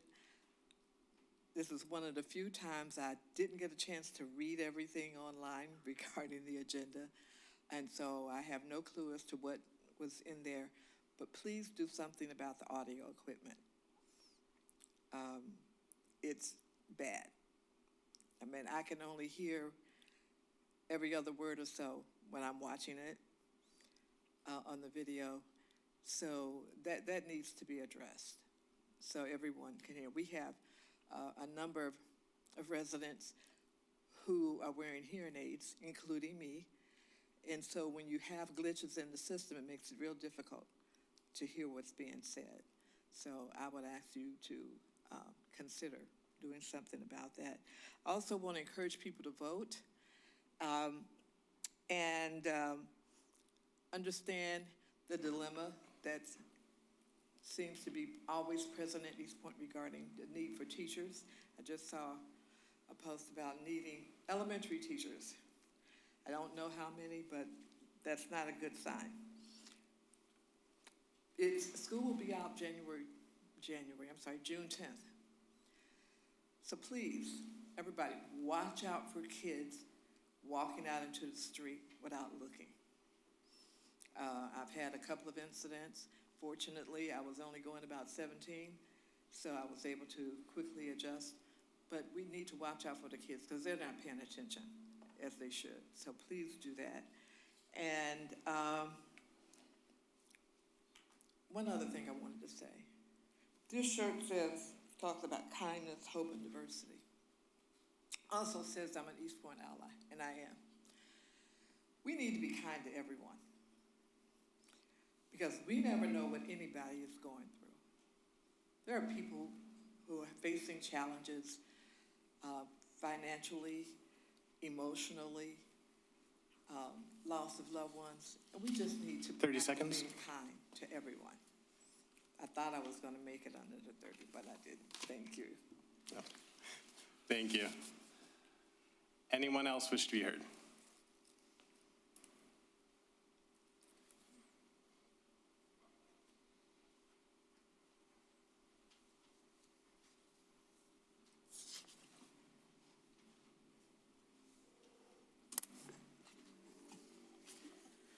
So let's go over this again. Didn't do anything to prohibit slaughter of rabbits. Who paid you off, huh? Or are you just really that stupid? You're either just that damn stupid that you don't know the difference between rabbits and dogs, or you're sucking up to who knows who. And then mandatory sterilization for cats to prevent breeding and hoarding, but you purposely did not do that for rabbits. Again, who's paying y'all off to look the other way? Oh, right, because you know what? You guys have a history of ignoring your own ordinances. The one about farm animals being banned, and yet you let these god-awful petting zoos come through. When we had Brian Pilar as our animal control officer, he was good, and he worked real closely with Chief Jeff Randazzo. They got a hold of the state vet because, well, some of you were not on council at that time, but this goes back to 2019. And it was real stupid. People in city administration thought they were going to be slick and sneak in a petting zoo. They got a hold of the state vet and they talked about all the neglect that goes on in these petting zoos. And the state vet agreed with them, and it was shut down the night before it took place. Also, all that does is it exploits animals. They're treated like objects in entertainment. There's nothing educational about it. And by the way, all those animals are slaughtered after the petting zoos. You really want, kids to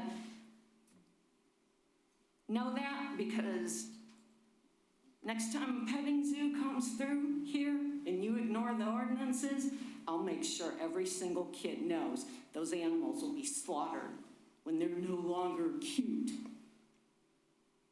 We've got 3 different rescues, farmed animal rescues. 30 seconds. Within an hour drive here. Those are the ones that you support.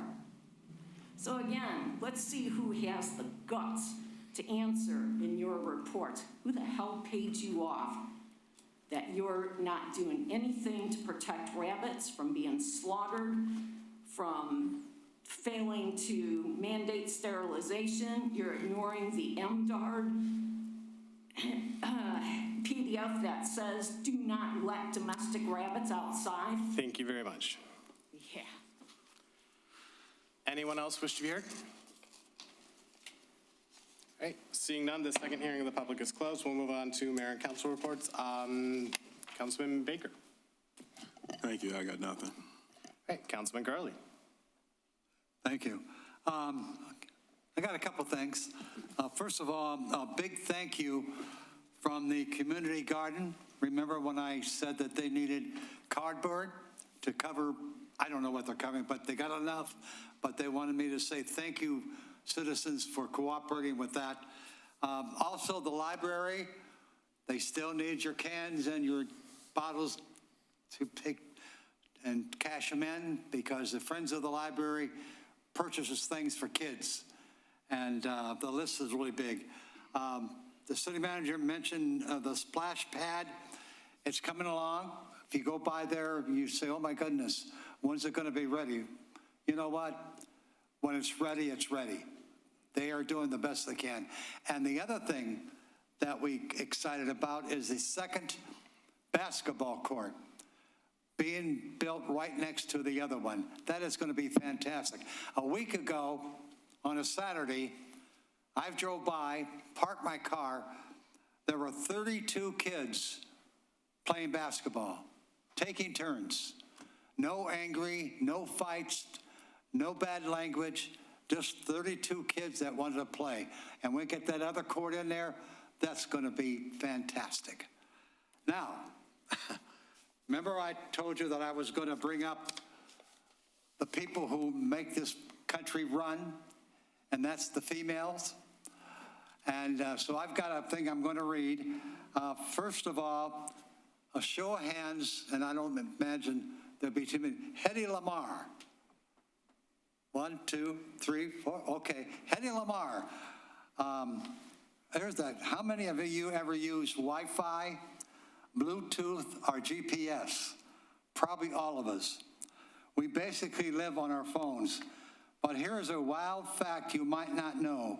We owe that wireless technology to a 1940s Hollywood movie star. Her name was Hedy Lamarr. Back then, the media only cared about her gorgeous face. They called her the most beautiful woman in the world. But Hedy was secretly a certified genius. During World War II, she wanted to help defeat the Nazis. She found out that the enemy ships were jamming the radio signals of Allied torpedoes, throwing them off course. So she teamed up with a composer friend to fix it. Their inspiration? Player pianos. They realized that if a radio signal could rapidly hop from one frequency to another, just like the piano keys changing notes, the enemy would not be able to jam it. They called it frequency hopping, and they officially patented that in 1942. But here's the kicker, the men. When they gave this to the United States Navy, the military basically laughed. They told Hedy, just be more useful selling kisses for war bonds instead of doing science. Typical men's response. The military eventually used her tech decades later, but they waited until her patent expired. She never made a single dime from the invention that literally runs our modern world.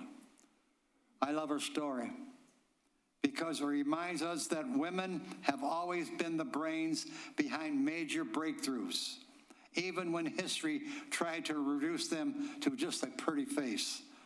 So the next time you connect to Wi-Fi, take a second to think Hedy Lamarr. In 2 more weeks, I'm going to talk to you about women's suffrage. Long story, devastating story. And there's not a damn man that was involved in the whole thing that the women did to get the right to vote. That's at the next council meeting. Thank you, Mayor. Thank you. Councilwoman Pashadlik.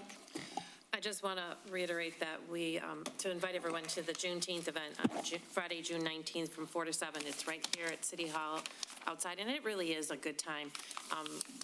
Wanda had mentioned that, we work very hard on that event, and it's a lot of fun, so it'd be really nice to have everyone come out and spend some time, like she had said, even if it's just a short period of time.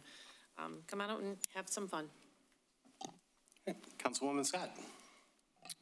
I think there was a question that arose about Pride, and so I think we recognize Pride Month because the federal government recognizes it, and the city of Eastpointe should also recognize it.